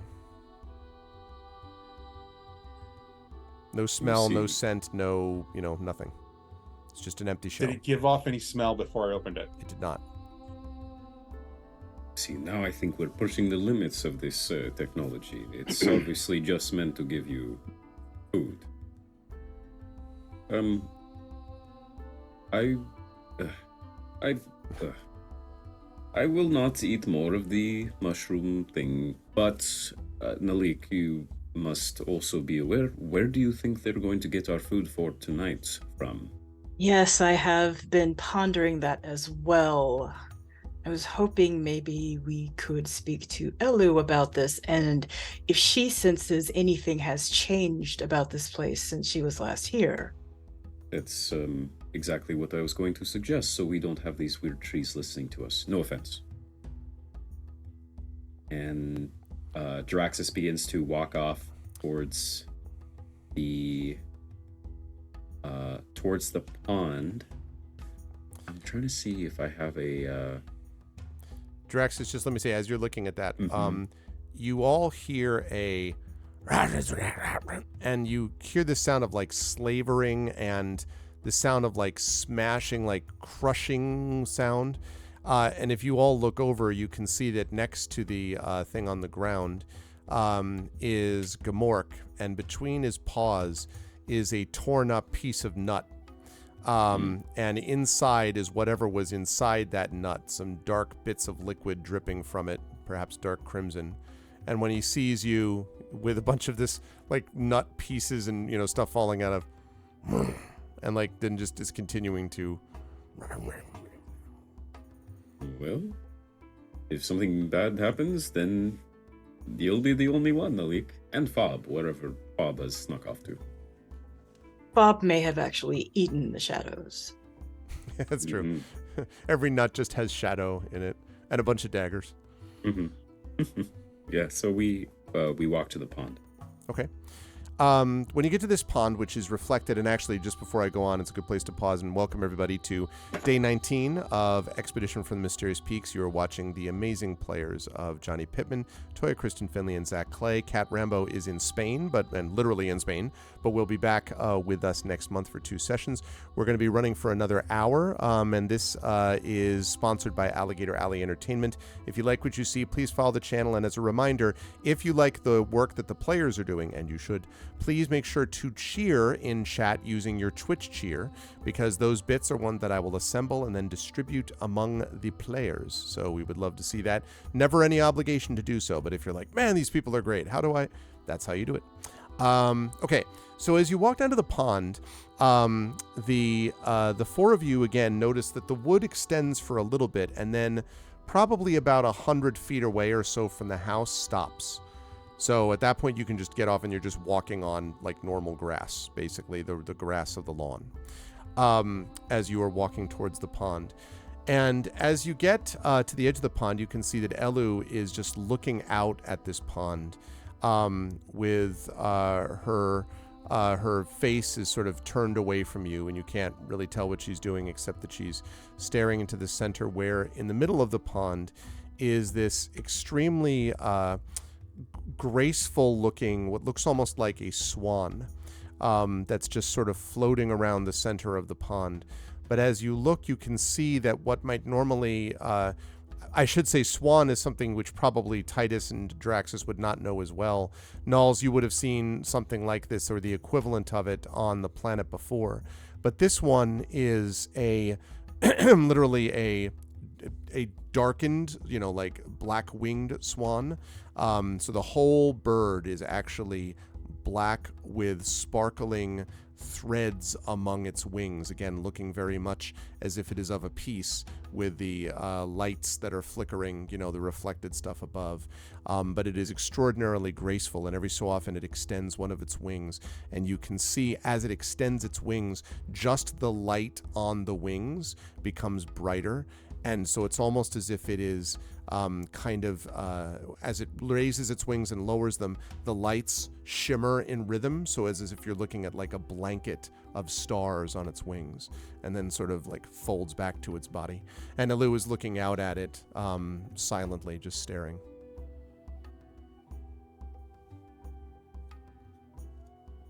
So, Nalik, calls out to her, says, "Do you need your space? Or could you use some company?" She doesn't say anything. Sounds like she might have heard you, but she's not responding one way or the other. We got some tree meats. And she kind of looks over her shoulder. Tree meat? Oh, you mean you asked for food? Yes. Did you like it? Yes, it's great. No weird side effects. And then she says, no. After a while you start turning into a tree, but other than that. And then she waits a minute and sort of like slightest smile kind of appears on the side of her mouth. And she's like, I'm kidding, Jaraxxus. No. There's no side effects to it. Although sometimes I wish there were. Great. And Jaraxxus immediately takes 2 and eats 2 more. Still delicious. little cooler now, but still great. If you're able to talk right now, by the way, you did not deserve what your mother said to you. We are grateful for all you've done. And I'm sure she will be too. She kind of shakes her head and she says, I appreciate that, but the truth is she's probably right. I could have discouraged him more than I did. When I went off to do what I was going to do and to join the guard in Camria and the rest of it, Darius he and I were always together, or at least for a long time. He was my younger brother, and he followed me around. He wanted to do what I did, and I thought that his being here, he felt, well, frozen, stuck here, like nothing was going to change. The people here would just be what they were, and he was tired of stars and nature's bounty, and she kind of gestures to the whole, like her arms taking in the whole area, all of this. When I went off, he said that he wanted to follow me, and I told him it wasn't a good idea, but he said he was going to come anyway, and then I said it was all right. I shouldn't have done that. You had no way of knowing that our world was in so much chaos. It's all been behind the scenes until now. But that's not the way that they knew it inside here. We're only here in the first place because of a world that was in chaos 300 years ago. It happens eventually, Nulls. It happens to everybody. Eventually, the world blows apart. Eventually, it falls apart all the time. My mother was right. We should have stayed here where it was safe the whole time and not thought that we could change things, do things differently this time. But are you sure the chaos hasn't reached here? There's nothing about your home that doesn't seem different to you? And she takes a big sort of long, Mother seemed distracted before I even told her about Darius. I thought it was just me, but yes, there may be something going on, but I mean, is it normal for her to be able to speak to Gamork without even casting a spell? I've never seen that before. She is a powerful, very powerful druid. It doesn't surprise me that she can connect with other animals, even if they are animals that have lost their way. Where is he, by the way? Snacking on some blood from the nut. And she It was kind a of very strange way to phrase it, but yes, he's in the grove. she nods slowly, and she's like, and then the DM thinks of an alternate episode title that he clearly should have used. But she says, well, it can't hurt him, I suppose. Maybe it'll occupy him. So maybe, yes, there may be something wrong, but it doesn't change the fact that my brother's dead. And yes, I didn't do that. But I laid the groundwork, the foundation, set the scene for him to do what happened, for this to happen to him. Everything I've done since then has been just trying to play catch up, trying to help all of you, trying to escape Cambria. If you had lost your lives, there would have been more problems related to people running into me. Oh, I mean, look at where we are. You talk about cataclysm happening. I mean, people rebuild. I'd say we're pretty caught up now. We made it to where we needed to go, and now there's only forward. And then also, you know, what's happened to your brother, I think you should feel some guilt. Sure, I don't think you should dismiss it, but you can't control every single factor that came to bring him to his fate, including his own will, his own agency. In a way, if you want to take all that guilt yourself, then you are demeaning him. He made his own choices, and there was many, many other things that you could not predict that were in motion in the world, one of which crashed our ship. We can't control that. I don't blame one person for it, other than fate, I guess. And why would you want to control it? That is an awful burden to carry, knowing exactly when every awful thing is about to happen. He was probably very glad to leave this place, to be honest. Sure, it would have been maybe safer, but I'd like to think that he was doing what he wanted to do up there. He was striving, trying to achieve. There's probably things he accomplished that you aren't even aware of. I may never be aware of it now, thanks to them. The filthy Aoth cult. She kind of like, she sort of like, you get the impression that if she were in another place, this would be a moment where she would spit on the ground, but there seems to be a certain reverence for her not wanting to do that. And she says, even if you're right, my mother's a different story. She's going to believe what she believes. I'd like to get her help, her assistance. I came here hoping for her counsel. But if she's decided that I'm responsible for Darius's death, she just kind of shakes her head. As you said, she does not know what's going on out there. We can tell her the horrors and the mysteries that we've seen. There's something in her down deep that does care about the state of things, isn't there? My mother cares deeply about things. Maybe that's the problem.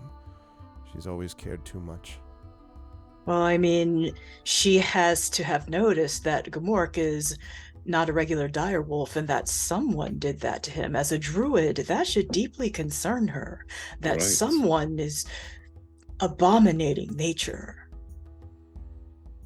She, It makes me think that it sounds like there's nothing we can tell your mother to change her mind or absolve her thoughts of your guilt.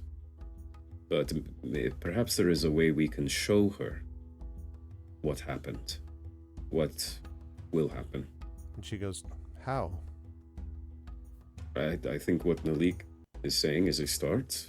Gamork is one very visible way to show everything, but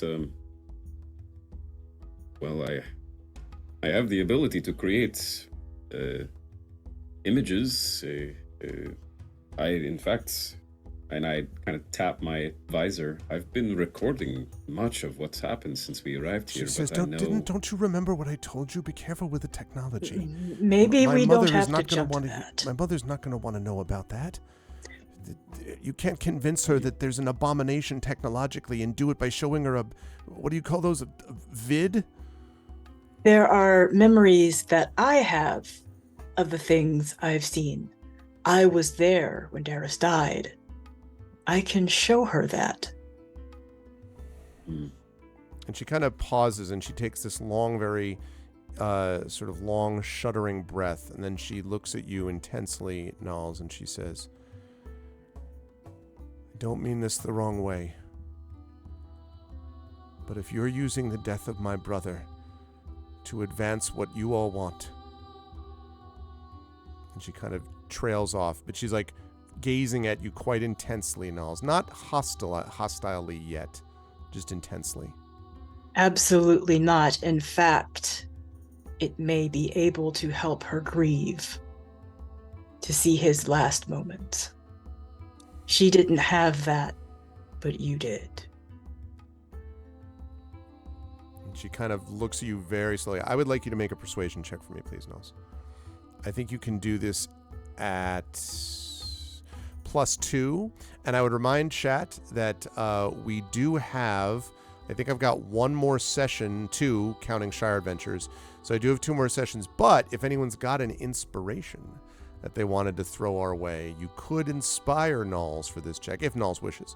Or you could hold on to it, but just be aware, if you have inspirations, those are possible. And I think... here's who we've got in here. I don't know if we've got anyone at the moment. I think Shadow Mage was in here before. Has got a couple. Prince Justin's got one. But again, may want... yeah, I understand Shire Adventures is coming. And that's going to be the concluding one of that. So I get it. But just letting people know. Yeah. I'm assuming there's only one that I want to make sure I actually tap the right one. I don't think I can mess this up. Okay. Anyway. Yeah, for persuasion, yeah, that would be the only one. Okay.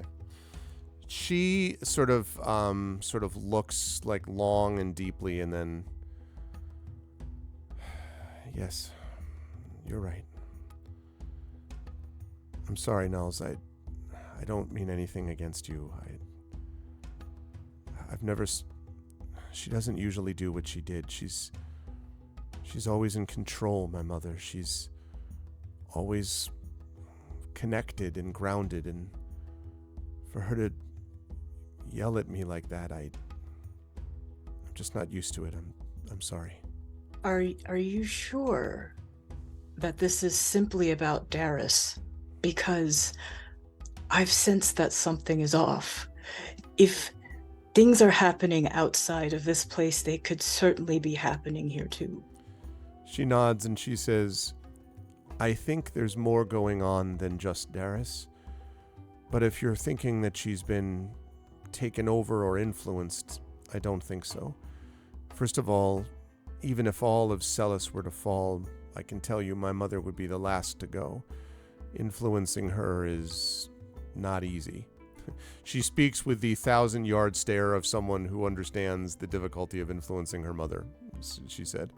And she says, I'm fairly confident that she's not under any kind of control, but she's obviously bothered about something. We won't know what until we talk to her. And it's almost 5th bell. At that point, they'll be bringing us in for dinner anyway. So, who of us should ask her what's concerning her? That burden shouldn't be yours. She shrugs and she says, I don't know. Any of you, probably, as long as you don't fire up a camera first. She kind of glances over at Jaraxxus. Jaraxxus turns off his recording unit. Pew! I don't know. As much as I agree with you, Nalik, I think we've been here for all but, 2 hours? Maybe we should, at least for a day, play nice and, let Alu catch up with her mother, as tense as it may be. And then, once we've gauged the place, maybe see from there. Oh, honey, I understand timing. I wasn't gonna dump all this onto her at once. All right. Titus, were you going to say something? I'm going to ask Elu, are there rituals for grievance? Grief? Some sort of honoring the dead, even when they're not physically here? And she nods slowly. She says, there's a ritual, but it usually requires the remains of the creature, and if they're not physically here, it's a song of memory. but it takes a little while, a few days actually, to arrange. I don't know if Mother's in that state yet. Once she's decided that there is nothing else, she can arrange it, and then people help weave the song.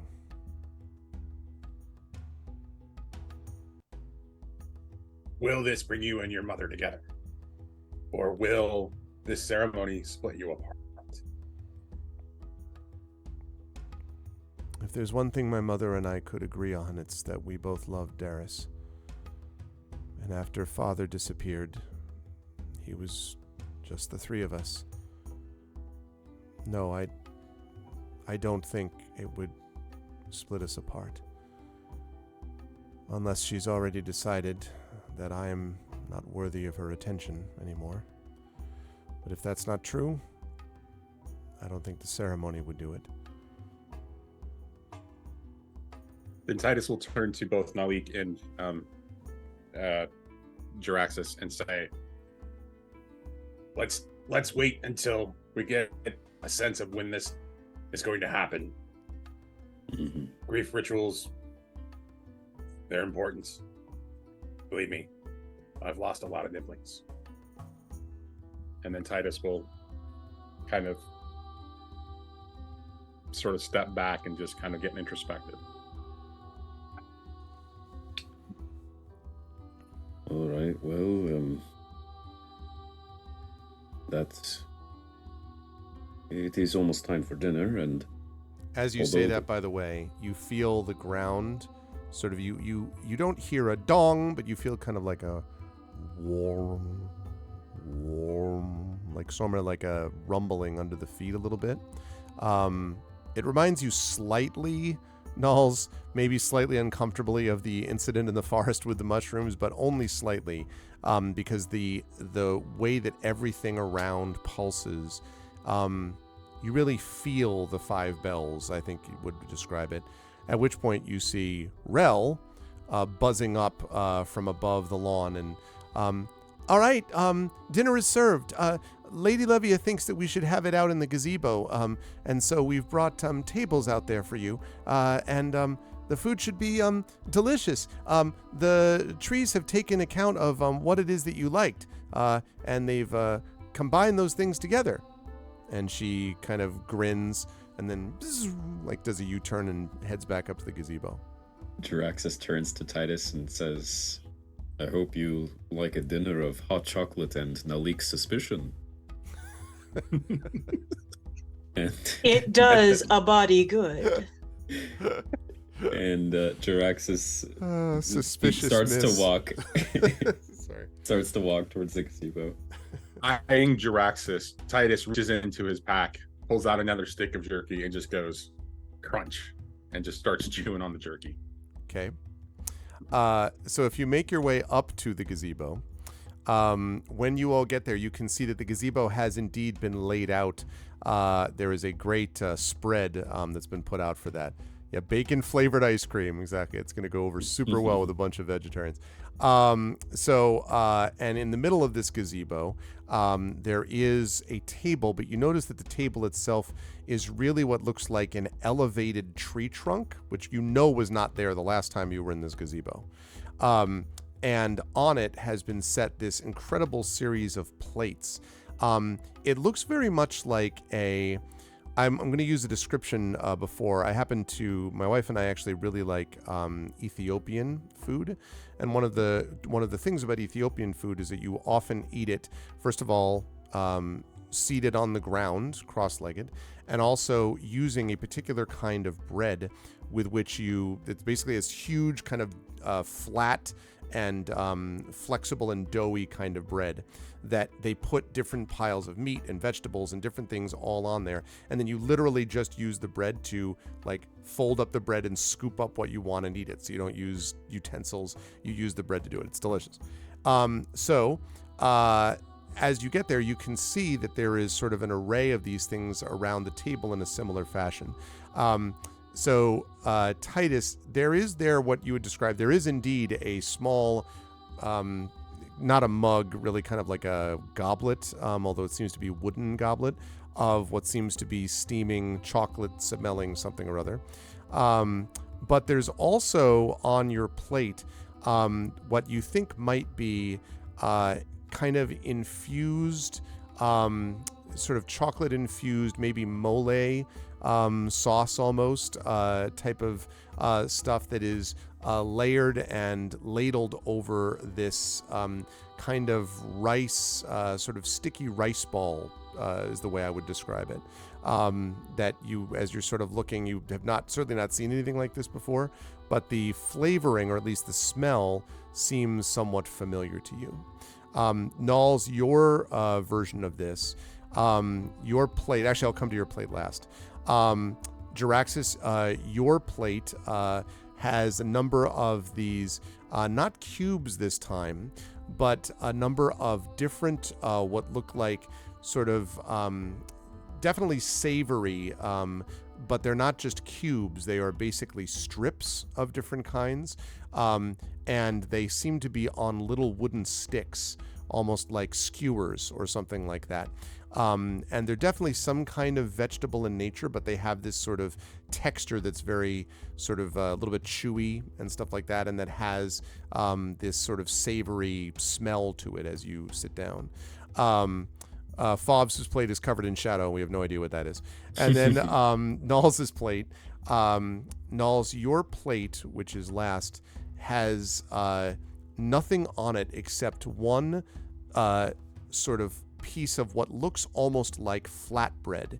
Not the doughy bread that I described before, but a kind of plain flatbread. It does look like it was spiced in some way, a little bit, but it otherwise has no recognizable features. It doesn't have anything on top of it. It's just this spiced of some kind flatbread that is in the center of your plate. And the Lady Livia is already there, and as you come in, says, please be seated and let us eat, and hopefully we can work to what must happen next. She doesn't meet anyone's eyes, really, other than just sort of, Go ahead, Drax. Yeah, Jaraxxus thanks her and takes a seat, and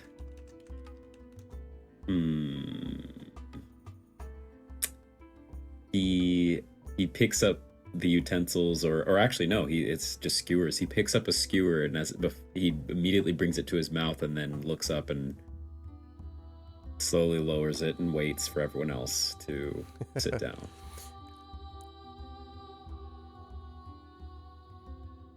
Okay. Fair. Is everyone else sitting down? Yes, Null sits.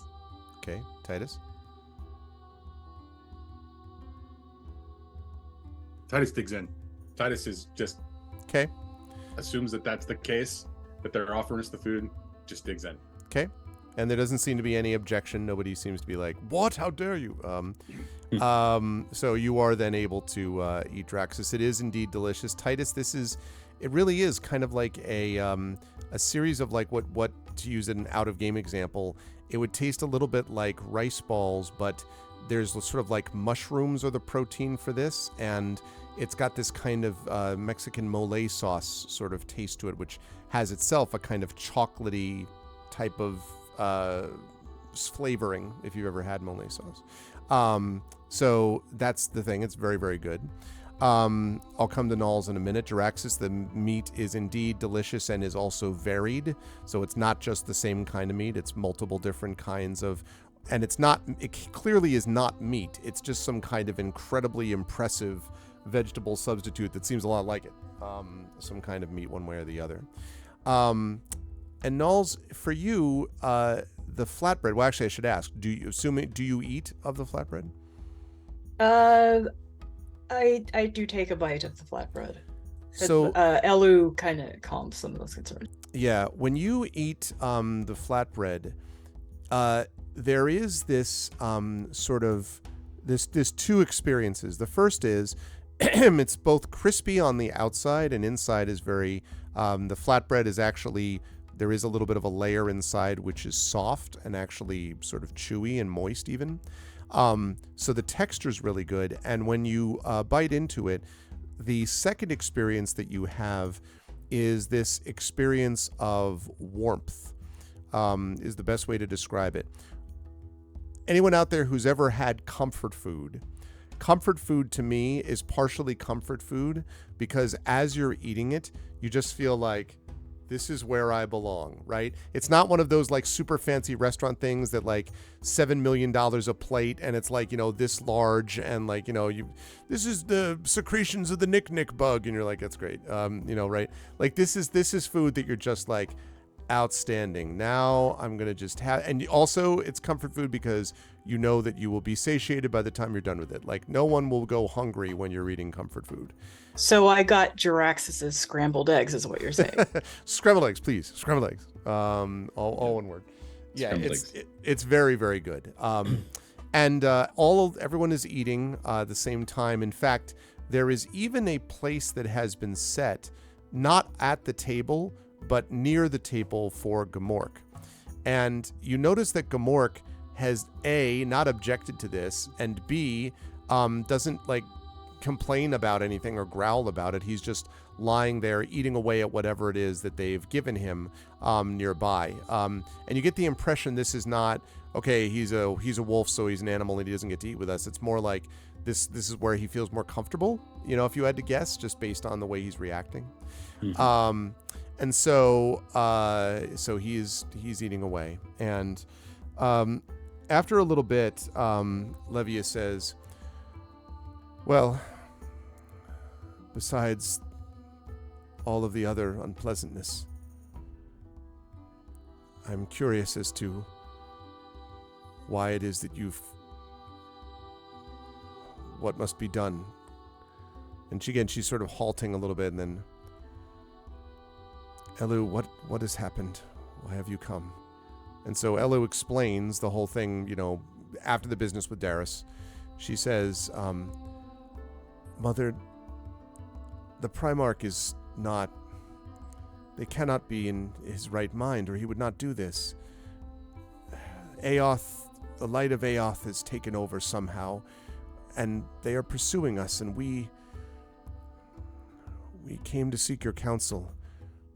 Even if we are here in this cave protected, the people out there are not, and Camria is not, and I don't know where the Primarch will go, or what they will do.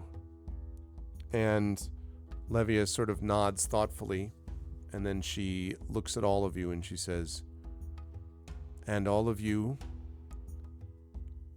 have banded together and come to seek our aid, even those who are from elsewhere. And she kind of looks at you, Titus, and then you, Jiraxis.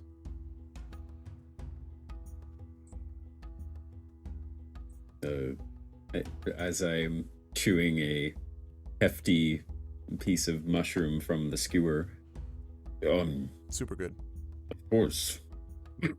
Yeah, I think it's we have our own interests. We have said to Elo that we wish to return to where we were from, but I think because of our circumstances, our goals are aligned.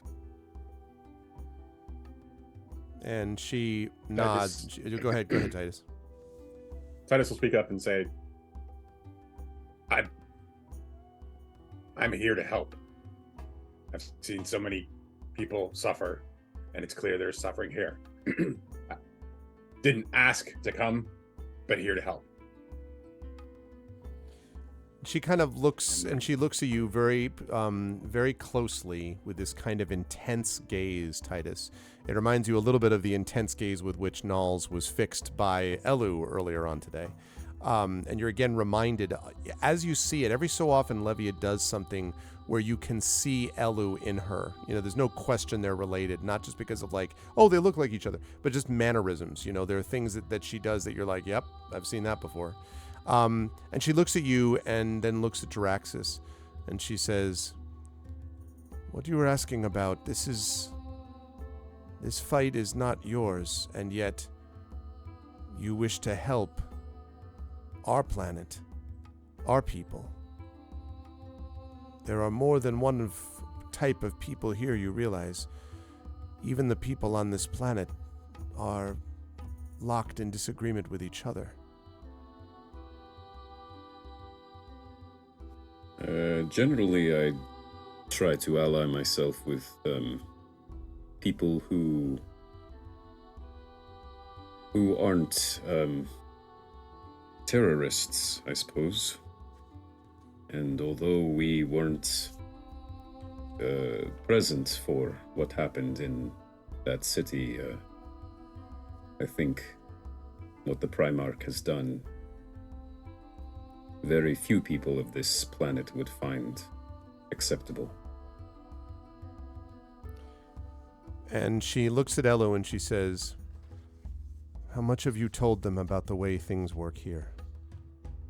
And she says, and you know, Elu sort of shrugs and says, I have told her some of the magic of this place, Mother, but not exactly other aspects of it. And Levia sort of nods slowly, and she says, and before I tell you how this place works, and whether it matters or not, and she kind of glances over at her daughter, my daughter is adventurous. I hope she has not filled your head with delusions and has been clear about what this place actually is and what it values. And Elu is silent. What is that exactly? And she sort of sits back a bit and she says,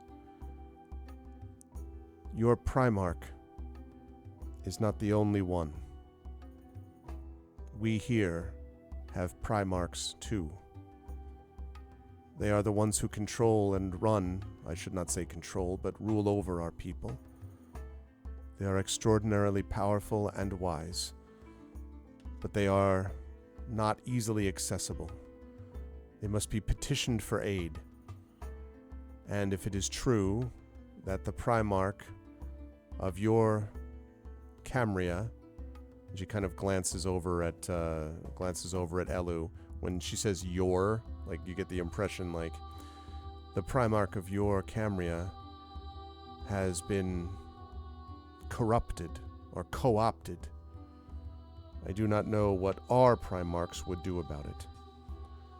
Also, you cannot always simply see them. We would need to petition for an immediate audience with them. And I do not wish to do so unless I know what the circumstances are.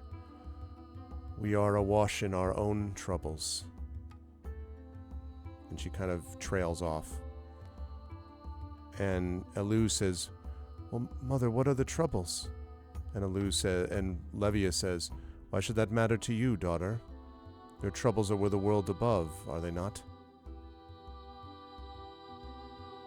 But, you said that the Primarchs here are very distracted by the troubles here, and getting an audience with them would be difficult. Perhaps by helping with the troubles here, that audience would be easier to obtain. That is why we should know. And yes. So she takes a deep breath and she says, I don't know whether you are to be trusted, but something about you strikes me as truthful. Perhaps it is the company that you keep. Before I tell you, I have a question. What do you think of that? And she looks over at Gamork, who is finishing up his meal. Why does that one accompany you? He's proud. You can feel it. Why then has he accompanied you below the earth? We encountered Gamork and his pack. I know that you have noticed that he's not exactly a typical direwolf. She nods. Someone made some kind of agreement with them and modified them in that way. We attacked them. We survived. And we offered Gabork the chance to come with us to find out exactly why he and his pack were manipulated the way that they were. And he has proven, even though that he is a direwolf, to be noble and loyal and fierce. And that is why he is with us. You hear a and you look over and you can see that he has spit out a piece of something which looks suspiciously like it's clearly not actually this because you don't think it would fly here, but it looks like some kind of a bone.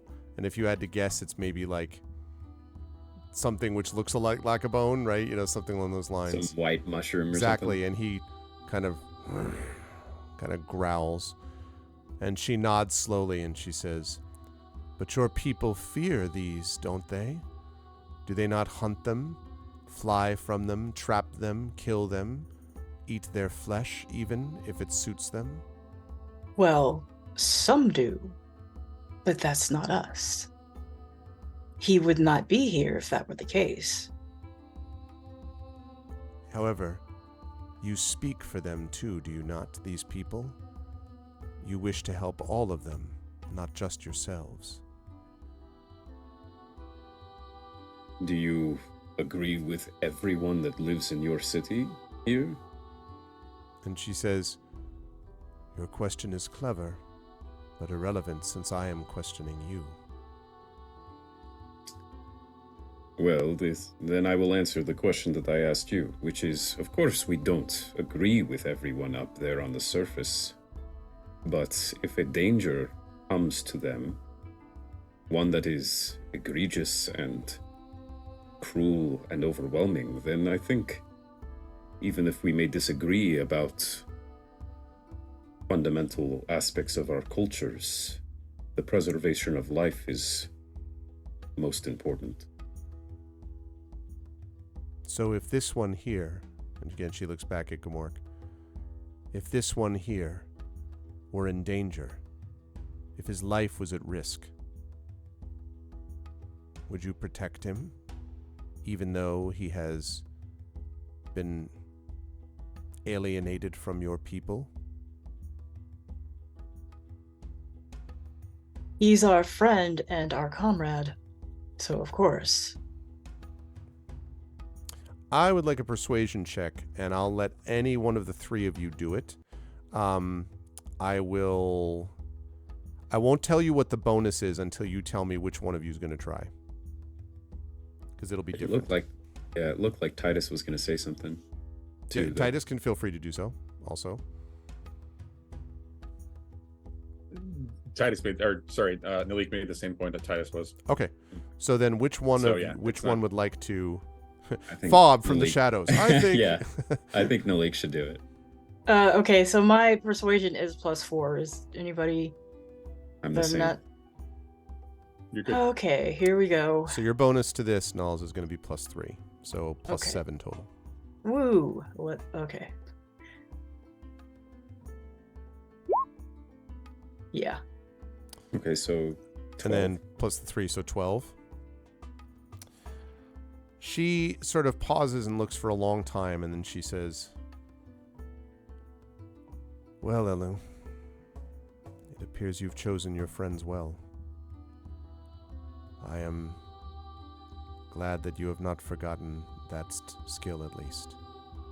And you can sort of see Elu, like, they're clearly not reconciled yet, but you can see that clearly, like, her shoulders slump slightly as if in, like, relief, you know, like, thank God. And Elu says, "Then you'll tell us what's going on." And Levia nods and she says, "Yes. Over the past few months, elves, people from the city, and several other fae have gone missing. They have vanished without trace. You must understand that there are many times where we will travel into the caverns. We will explore different areas. Sometimes we will take retreats. This is not unexpected. But for no one to know of where these people have gone on such a trip, nor for them not to return after several days, a week, perhaps a month, this is not normal for us. These of our people have simply disappeared entirely. And the most recent one was an entire troop, a dozen elves. And she kind of looks over at Elu. Nyalestri was among them, Elu. Now, when you hear Nyalestri, Elu kind of almost jerks back, and she says, "Gone? Just gone?" And Levia nods and says, "Yes, just gone." And Elu sort of like says nothing and then looks around you and says, "Nyalestri was... It's Naya. She's... was my best friend growing up. She was an artist. Is an artist. She can't really be gone. Not really. She's just on one of her..." And Levia says, "I will answer whatever questions I can. But many have been disappearing. And now that we know that these disappearances have been permanent, we've worked backwards. We think that the disappearances began even earlier than we began to notice them. And, we have no answers." I have a strange ask, but I don't think you are afraid of the peculiar. And might- she nods. We might be able to get some sense of where they might be, and I look towards the trees. Are you good with smells? Can you smell something? I understand that you are a druid. And place that smell, that location, that area. Your suggestion is wisdom, but we have already tried this. In fact, the trees both here and throughout our land of Celis are all in contact with each other. What one senses on one end of this palace district is felt all the way to the other end of the garden district. Anything at all that you might have felt has now been felt by them all. And she stares right at you, Drex. No, I'm just kidding. I made that part up. She says, she doesn't say that, but she does say they are all connected, including smells, sounds, and of course sights. We feel our people as much as we see and hear them, and the smell that you mentioned is part of that. So Yet the trees have told us nothing. It is as if they have gone completely. There 1 second, then gone the next, and the trees cannot tell us why either, or how. maybe disappeared, but on another plane. Perhaps this place is connected to such things, but accessing it is not something we can do on our own. It is... planar travel is something we have heard of, but have never actually experienced. I will tell you anything you need to know about the nature of the disappearances. If I can be of any assistance in providing information, I will, and will provide any help I can. Perhaps if you were to investigate this thing, while Elu and I go to petition the Primarchs, we perhaps could get an accelerated audience with them, sooner rather than later, and especially if you helped us with this trouble, I cannot but imagine that the audience would be granted.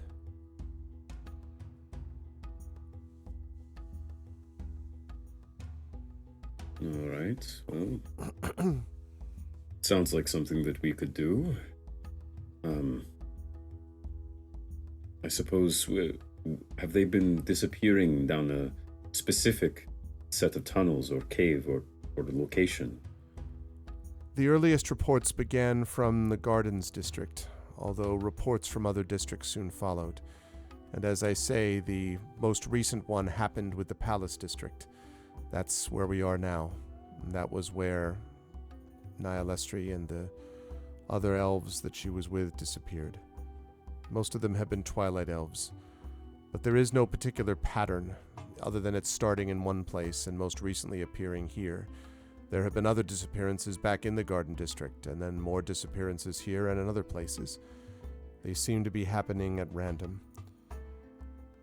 But there have been many of them. And Elu says, well, how many? Over 100 so far.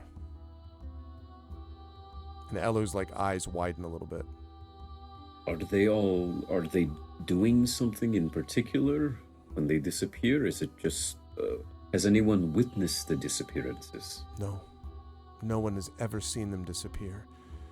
There have been talk of having people go out in groups, but in this latest situation, 12 people were together. All 12 disappeared.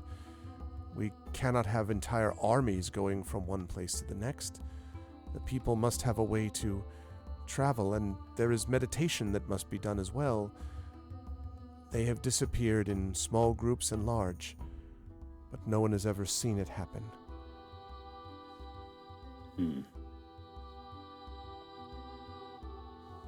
All right, well, are there any groups that maybe still are trying to go look for them? Maybe we could tag along. And she says, I know that the last to see Nihilestri, was her troupe of artists. They are doing a gallery show near Moonshadow Lake. And Elu nods. Moonshadow Lake is that one that you were up on the plateau, you know, when you first transported in. You could look down below and see this magnificent-looking lake that was the largest one in the district, clearly.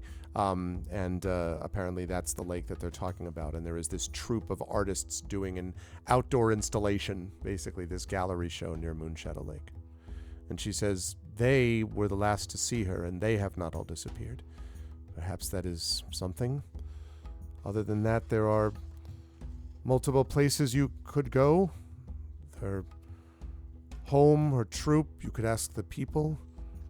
I suppose speak to the authorities for whatever good that will do. I'm sure that you have reports that you have jotted down, any patterns that you could notice, or things like this profession was taken and then the next profession. Is there anything like that? I have not, but the authorities have. There is a constabulary nearby. You could speak to Bramblestalk. Now, Ray, Ray, I've just got Star Wars in the brain. Rel, when Rel flies in, Rel has been flying around the outside, and Rel has been kind of very quietly hovering.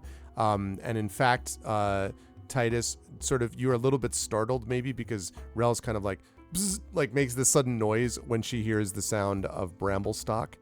And Levia looks over. What is it, Rel? Oh, nothing, Lady Levia, nothing at all. It's fine. Bramblestalk is he, and Levia says, I know you don't like him, but he is the authority here. Yes, he is the authority here, and you would swear that you thought she made quote signs with her wings, but it may have just been a moment, just a moment, one way or the other. Apparently, there is a small building near a bridge between the temple and the market district where Bramblestalk, who is in fact a sprite, is the authority figure who has been like pursuing this, because apparently these disappearances began 14 months ago.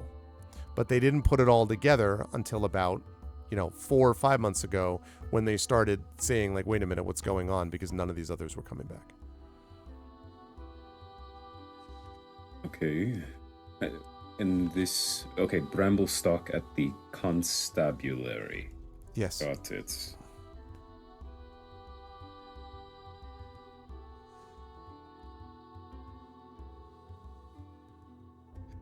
All right. It's been about a couple of weeks since we've arrived on planet. Yes, I think that's about right. Because you had the arrival, you had a couple of days where you were waiting, you had... you were traveling through, you waited at that place a couple of days. It's probably been about, actually not quite 2 weeks. I say it's been about maybe 9 days, maybe a couple days past a week, I would say. Okay. Titus kind of perks up and kind of just like,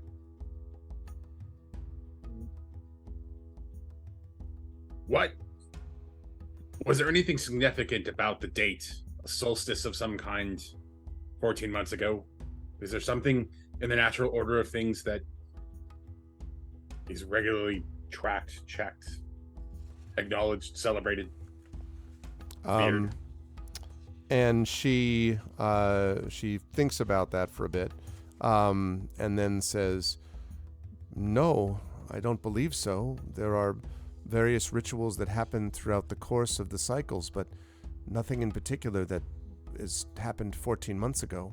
We did not even know that it was 14 months until we realized that other things that we just assumed were people who had disagreements with each other, or who were off on perhaps a meditation retreat or a vision quest, that they had not come back at all. The Twilight Elves, as I say, sometimes disappear for a period of time, but they always return. And it wasn't until we realized that others were not returning that we inquired further. And that's when we knew that it was about 14 months ago, but no specific date. There may even be one or two that disappeared earlier that we may not have realized yet." I don't know if this is connected or not, but when we arrived, I spoke Elvish to the guards, and they didn't seem to understand me. Do you know why that might be? Yes. It is because the elves are not what we are, at least not anymore. We are known as Twilight Elves. We have been down here for hundreds of years, and in that time, language has changed and shifted. There are some who still maintain contact with the outside world, and her eyes kind of flicker over to Elu for a minute, then back to you. But for the most part, we remain here until and unless we are contacted by the outside world, perhaps one of the Primarchs of the outside world. So the language you spoke to them probably felt as if it were a relic. They may have picked up certain words and phrases that are echoes of ours, but our language is not the Elvish language. They probably were confused, and given what has happened to us in the last year, I understand their suspicion.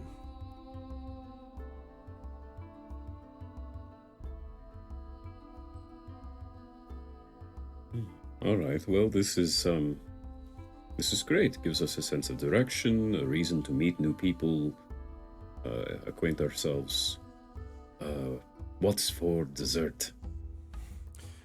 And a delicious creme brulee, but clearly not dairy-oriented, but some kind of distilled mushroom product, you would guess, that tastes very delicious, is provided, along with a kind of a drink with a kick, sort of a water with a kick, perhaps, maybe the way to describe it.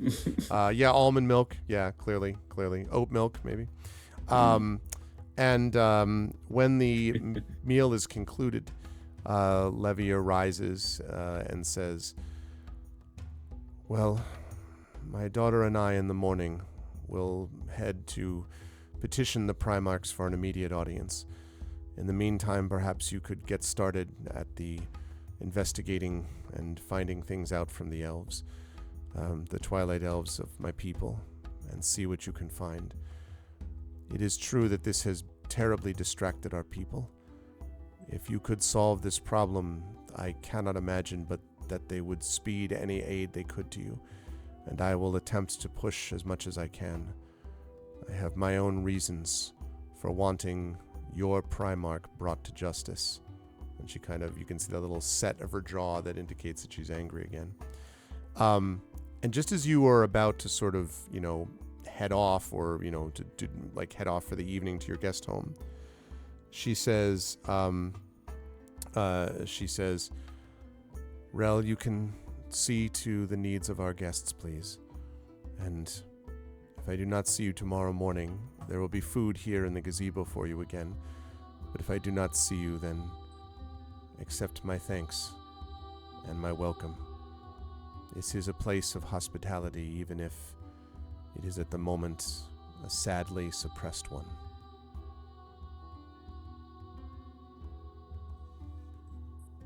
And she kind of bows and bows and nods to Elu, who sort of nods back respectfully, and then she turns and heads out of the gazebo, and Elu says, I should go to my own room as well, even though it has memories. Good luck. I will try to check in with you tomorrow morning, but if I can't, then I'll check in with you during the day. If you want to know if you decide to go talk to the troupe of artists at any point, tell them that I sent you. They knew me. They're good people. They might know where Naya went. I really hope you can find her. And kind of nods. And as you're all about to leaving the gazebo, Rel flies after, and then as soon as Elu is out of earshot, she sort of slows down, and she says, "Listen, I was thinking about what you all were saying about the work you're going to do to find people, and I think that's a good idea, but I just wanted to tell you two things. One is that Bramblestalk is a stuck-up officious jerk. Okay, I mean, he probably isn't a bad guy, and I know that he's done some good before, but he's also really a jerk, and I just want you to know that. Be careful, because he's going to do jerkish things. He's really a jerk." And she kind of says that, and then sort of does several loops to kind of emphasize the point. And she says, Does he feel the same way about you? Well, "I'm not a jerk." Of course not. But does he think you are one? He thinks that I am biased in favor of this family. And well, if what he means is that I care about these people, well, he's right. And so should he. She kind of sticks out her chin defiantly. And she says, and there's one other thing. Darius was very important to them. But when Elu said it was just her and her mother, Lady Levia, and Darius, that's true. But not completely. There's a sister, Mavra. She's been estranged from both of her siblings and her mother for a long time. But she came to see me a couple of days ago. She told me that she was going to investigate what had happened to Naya. She was going to look at her home. I asked her why, and she said that Naya had always been good to her when they were little. But she's gone now too. I haven't been able to find her. Maybe they won't care what happens to her. But I do. If you find Mavra, you might find more information. And maybe you can help bring this family together when all it wants to do is fall apart. And she sadly turns and flies away. And with that echoing in your ears, we will bring this session to a close. So, the Cool. plot thickens. It It's no does. problem. You just stepped into a big mystery in the middle of organic food producing love it. vegetarian world. It's a really good one, though. Yeah. No, it's the best vegetarian world. So I'm curious, is Elu actually a vegetarian, or does she eat meat now that she's left? It's a good question. I'm not sure if you would have noticed one way or the other what she ate.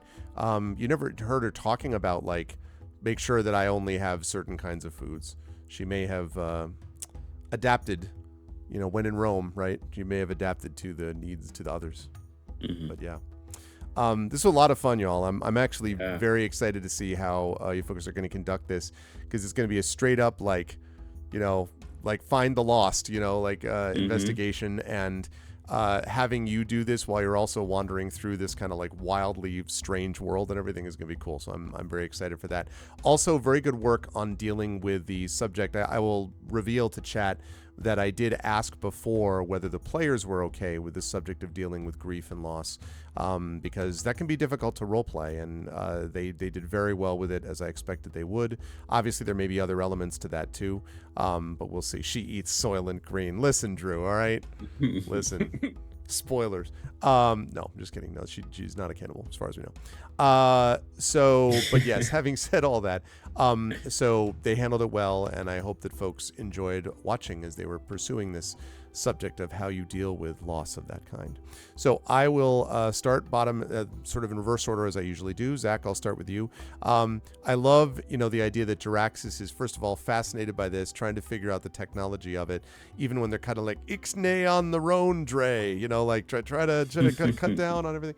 And also, Jaraxxus also and Titus both picking up on the idea that there may be access to forms that may approximate Saurium, like crystalline power structures and all that stuff. So there's that going on, but there's also this whole business, and you have to get them on your side if you want to get their help to figure out how to deal with the Primarch. But there's a bunch of stuff going on.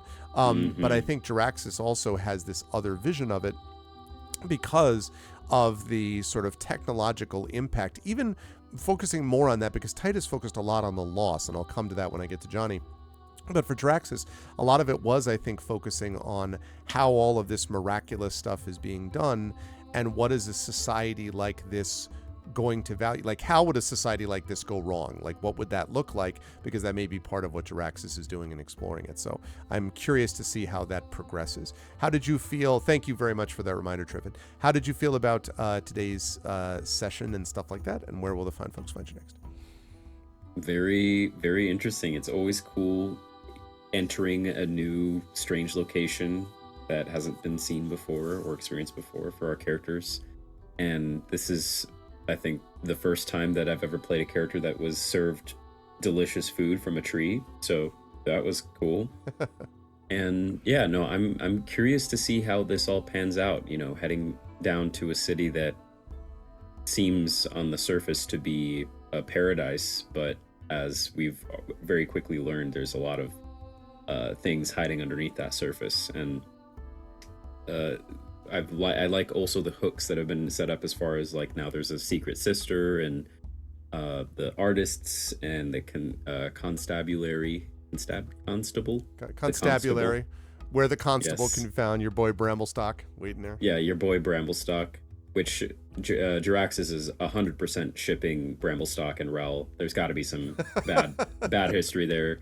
It's gonna help it resolve itself. Such a jerk. It makes for great reality TV. So he's gonna make sure to do that. So the fine people will find me here for this next time. I'm very excited to see how this moves forward, and the next time that we can get everyone together.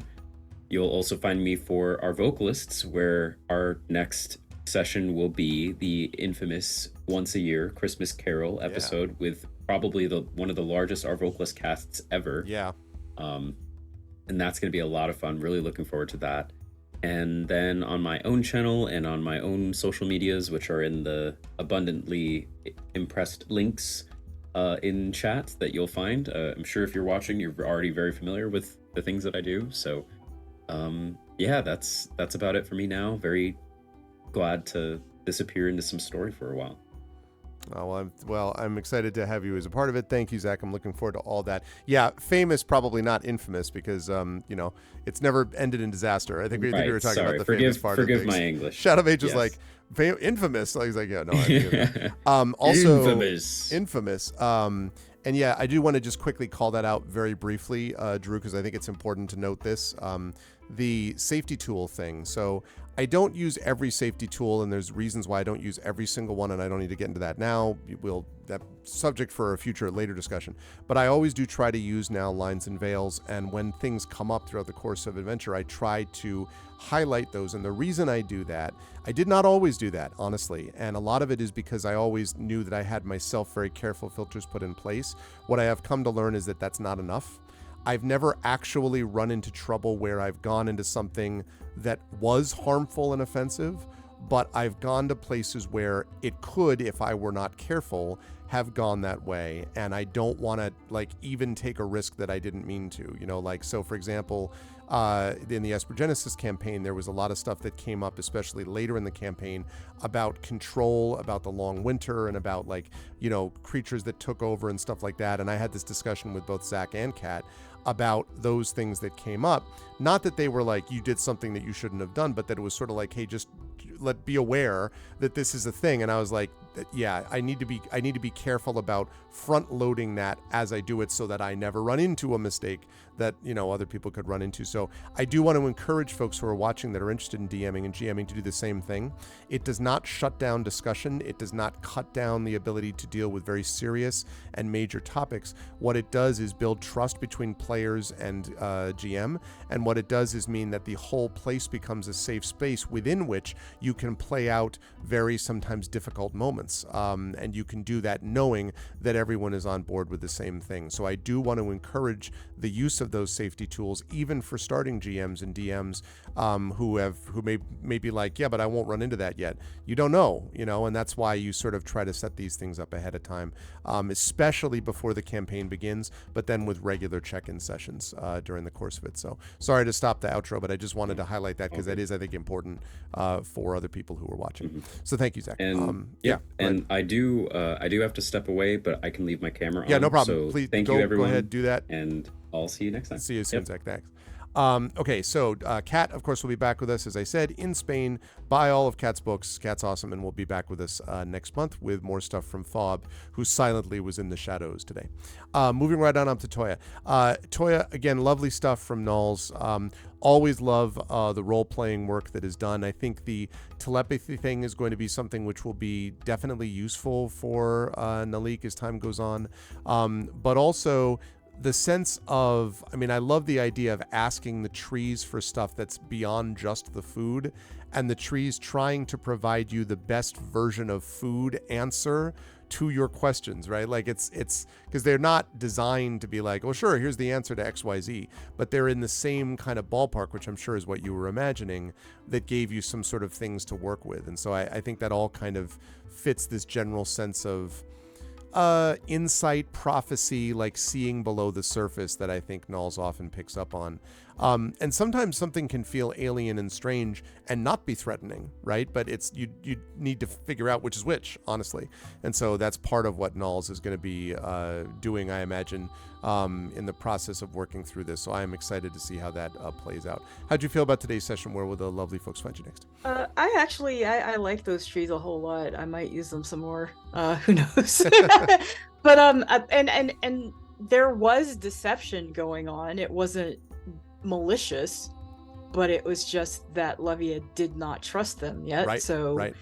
She wasn't, going to just open arms tell them everything. But I did like the clever smell, and then there's nothing there. That was really cool. I'm very intrigued by this mystery. I'm looking forward to like putting together the puzzle pieces of what people have already figured out. Yeah.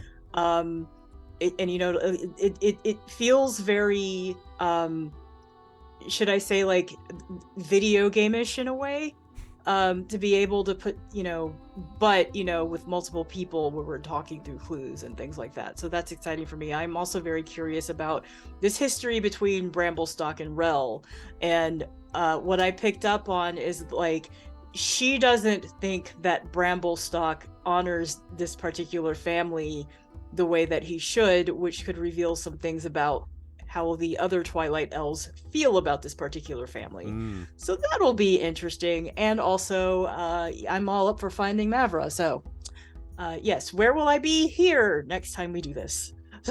Because I'm not very active online. So yeah. That'll be good stuff. But is still available, right, for editing consultation, game design consultation, etc. So seek out Toya for those things, because Toya, as I've often sung Toya's praises, is very also, much if I may, yeah. If you know of any individuals or institutions that are, maybe they've never funded a game before, maybe they have, but if they're interested in funding a game that's looking to, put within its very bones empathy and understanding into its mechanics, Ooh. let me know.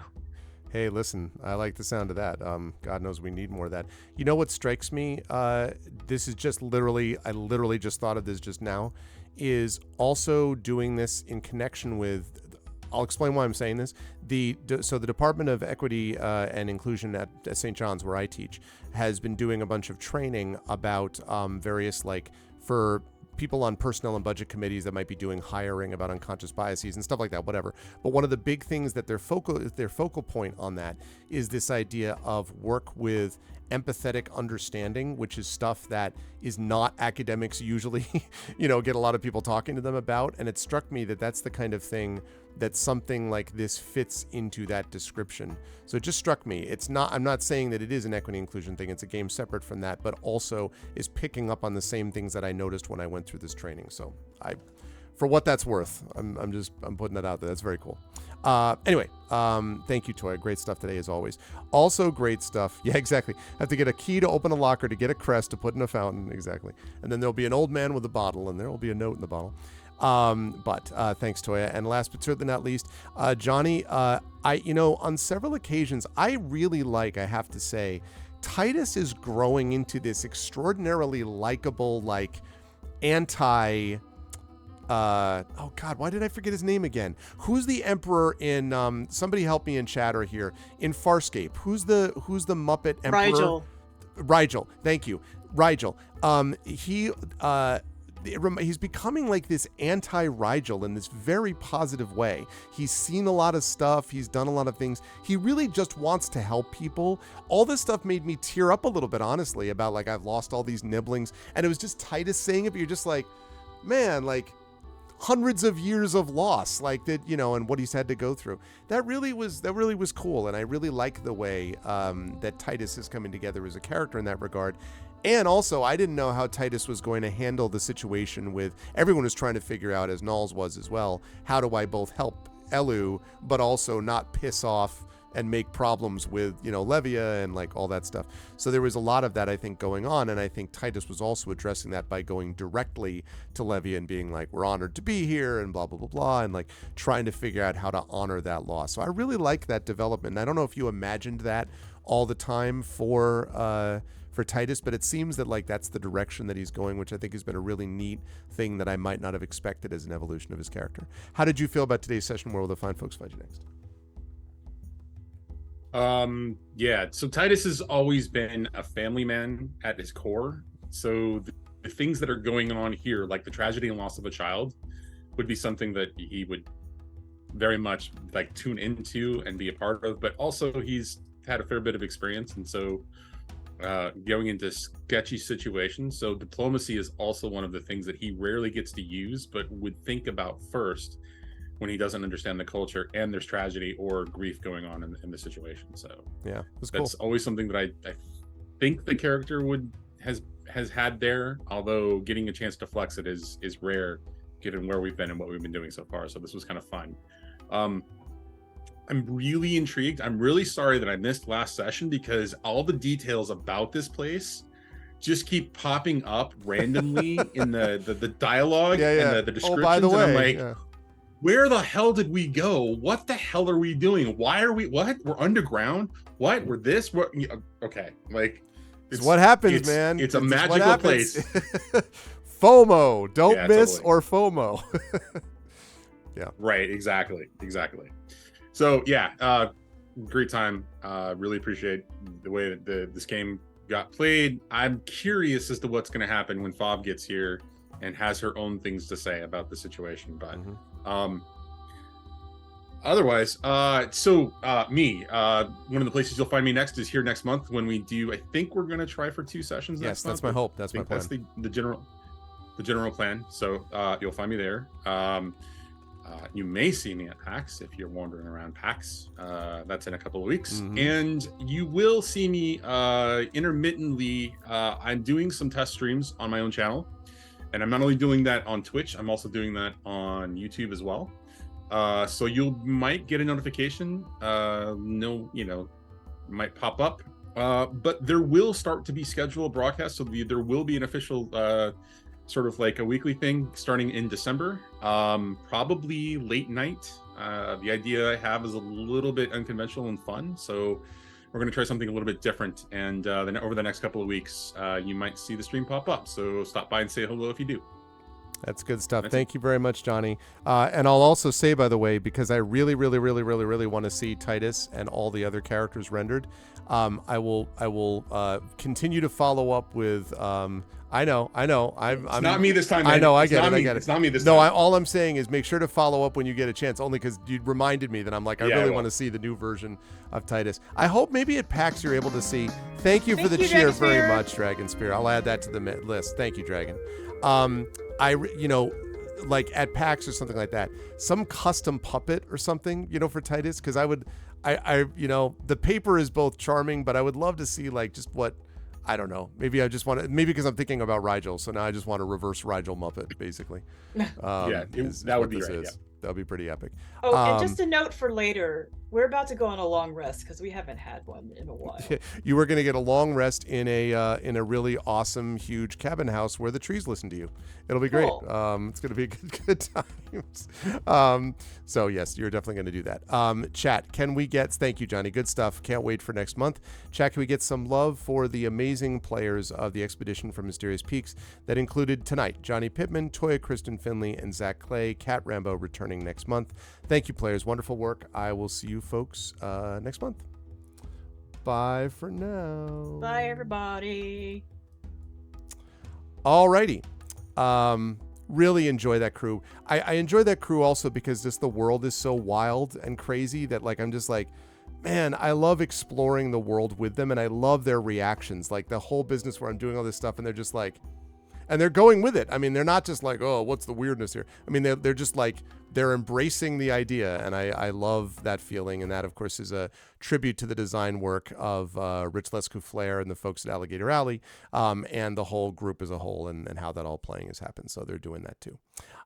Okay, so before I let you folks go for tonight, we do, as Triffid has reminded me, thank you, that next game link, because that is what I'm going to be playing next week, probably Friday, so probably a week from yesterday, is going to be what I'm going to be playing next. So now is the time to be able to get your votes in. I'm going to be playing either Chants of Sennaar, Dredge, or Pentiment. And all of these are good options, by the way. I'm happy with all of these.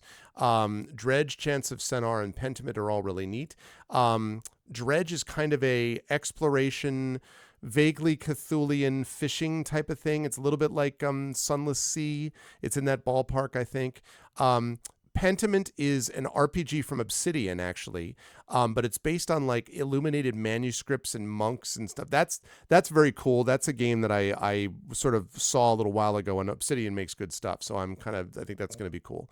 And then the last one, Chants of Sennaar, is something I wanted to look at because, right. So there is this thing that an adventure video game, Effect Life, suggested this.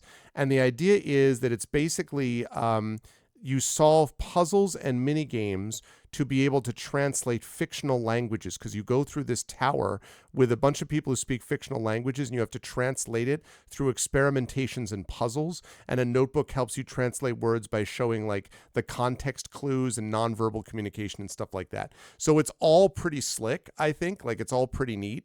I like all of them is my point. So they're all pretty cool. So get your votes in now. You can vote right on that straw poll. Dredge, Chants of Sennaar, and Pentiment, because I'm going to shut this down in about a minute or so. While I'm doing that, I will mention that next month again, so this week, for those of you who came in a little bit late, schedule is a little bit weird. That language one is Chants of Sennaar, S-E-N-N. I think it's actually spelled wrong here. I think it's S-E-N-N-A-R is what it's supposed to be, but it's Chants is the game. So there's Dredge, there's Chants of Sennaar, and then there's Pentiment. So the schedule's a little bit, not up in the air, but it's slightly in flux because I'm going to be off now until Tuesday. Tuesday, I'm just going to be doing the GOG stream from noon to 3. The reason is that I was going to originally be doing Shire Adventures Conclusion this Tuesday, but I can't do that because I have a thing that I'm going to with my son and my wife that we've been planning for a long time. And so we're doing that Tuesday into Wednesday. So we have to leave for that after the 3 o'clock hour. So as a result, I'm going to to do Solasta, Pen and Pixel Solasta over in GOG. Then will be no afternoon stream on the channel here. Wednesday, Thursday will be off. Friday I will be back, and Friday night is when I'm going to be playing this game, whatever game it is that you all choose for me, based on these three. And then Saturday is going to be D&D with viewers, actual D&D with viewers, not the choose your own adventure stuff we've been doing, which I like a lot too. But this is going to be an actual pick-up D&D one-shot games. You're going to have a chance to play with me with that on Saturdays. That's going to be a good time. Then the following Tuesday is, if all goes well, he said, hopefully, going to be the conclusion of Shire Adventures. That will take place from noon to 3 p.m. Eastern, if we can confirm scheduling. So that's unconfirmed as of yet, but we hope so. Then at 4:15, I'll be over on GOG.com for Pen and Pixels and Ghosts of Saltmarsh. And then the following, I think that's, what is that? That's... excuse me, that's the 28th. And then Friday the 1st is December again. Probably Starfield is what I'm going to be doing, I think. And that will lead us into a very busy December. We will have, of course, 2 Expedition sessions, 2 Eberron sessions. We will have only one Beowulf session. That's our Session 0 premiere of Beowulf with Tari Toons and Tren Sparks. We will have the Christmas Carol performance by the Arvocalis. We will also have the yearly Christmas holiday stream, which I wasn't able to do last year, but we're going to do this year with the whole family. We will also have the end of the year Game of the Year show, where I list off the Game of the Year. That happens at the end of December. So it's very busy. And it's always a very cool month. And that's going to wrap up 2023 as we get ready to move into 2024 here. Yeah. That's the one that's on the thing.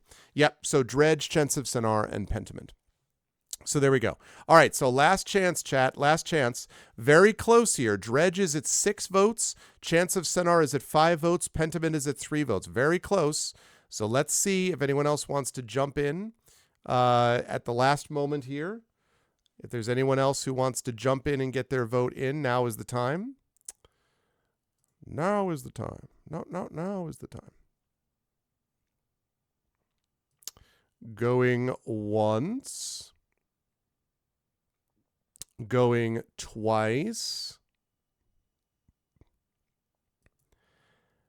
And change vote. Yeah, I know. That's true, Crit Twitch, that's true. But no, the winner is Dredge. So, Dredge we will play. I'm still excited to try those other 2 down the line if those get nominated again. But we're going to play Dredge. So that is going to be happening on, as I say, this coming Friday. So, again, if all goes well, Tuesday, noon to 3 is going to be GOG with more Solasta. Then no afternoon stream on the channel because I'm doing that stuff. Then Thanksgiving. Friday is going to be this game, Dredge, which was just selected. And then Saturday is going to be D&D with viewers. And then we're into the final stream of Thanksgiving, and that is November, and that's going to be Tuesday the 27th, and that will be on this channel from noon to 3 would be Shire Adventures Conclusion, and then from 4:15 to 7:15 p.m. Eastern is D&D with GOG Ghosts of Saltmarsh. That is if all goes well, but again, that is, that's still a little bit up in the air until I get final confirmation, so that's a possibility but not a guarantee. Okay. With all of that said, that is going to do it for me for today. And thank you for the person who just messaged me. I appreciate that. That actually is very useful to know. So we are going to do a raid today. Raids are very simple because it's still reasonably early based on when I usually stop. Raids are very simple. If you are not a sub, you're going to do this. The Arvalans have landed, followed by Twitch raid. That's lowercase Twitch, uppercase R, lowercase AID. And then you've got Arvin, and you can, that's if you are not a sub. If you are a sub, you're going to do that. But then you also have Arvany Hype, Arvany Roar, Arvany Witch, Arvany Love, Arvany Blown, Arvany Smug, Arvany Ack, Arvany Ha, Arvany Cry, Arvany Crit Hit, Arvany Crit Miss, Arvany Sing, all the Arvanys. We got lots of emotes now. When you are brought over automagically to the person that we are going to be rating in just a moment. I want to thank everyone for being here as well. Reminder, ways to support the channel. Please follow us here. Please check out our YouTube, !ArvTube. If you've been watching on ArvTube, thank you. On YouTube, thank you. And please consider heading over and subscribing to us and following us on the Twitch channel as well. And again, !ArvTube if you're on my Twitch channel already. As well, !ArvCord for the Discord channel. And website website for all of this is arvineleron.com. Also, my Twitter and Blue Sky, Arvin exclamation point Arv tweets and exclamation point Arv Sky. On the financial front, exclamation point Arv shop is the merchandise area, exclamation point Arv Treon is the Patreon, and subbing to the channel is always appreciated as well. All those things really do help the channel. On the publishing side of things, exclamation point Icarus, my graphic novel from Athos Arts, exclamation point Library is my Tales and Tomes from the Forbidden Library, which is my 5e adventure and sourcebook from Alligator Alley Entertainment. And again, thank you to Alligator Alley for sponsoring this campaign of Expedition from the Mysterious Peaks. And then we have got, of course, exclamation point Greyshade, which is my Grey Assassin trilogy, Greyshade and Renegade, first 2 books in the series. The last one, of course, is Heretic. That'll be coming out next year. Greyshade and Renegade available now, along with the audiobook from Trent Sparks of Greyshade. All of those are available at that link, and you can pre-order Heretic and pre-order the tabletop role-playing game of Greyshade coming out soon, TM, from Alligator Alley Entertainment and the mind of Brandon O'Brien. So it's going to be good along with those lines as well.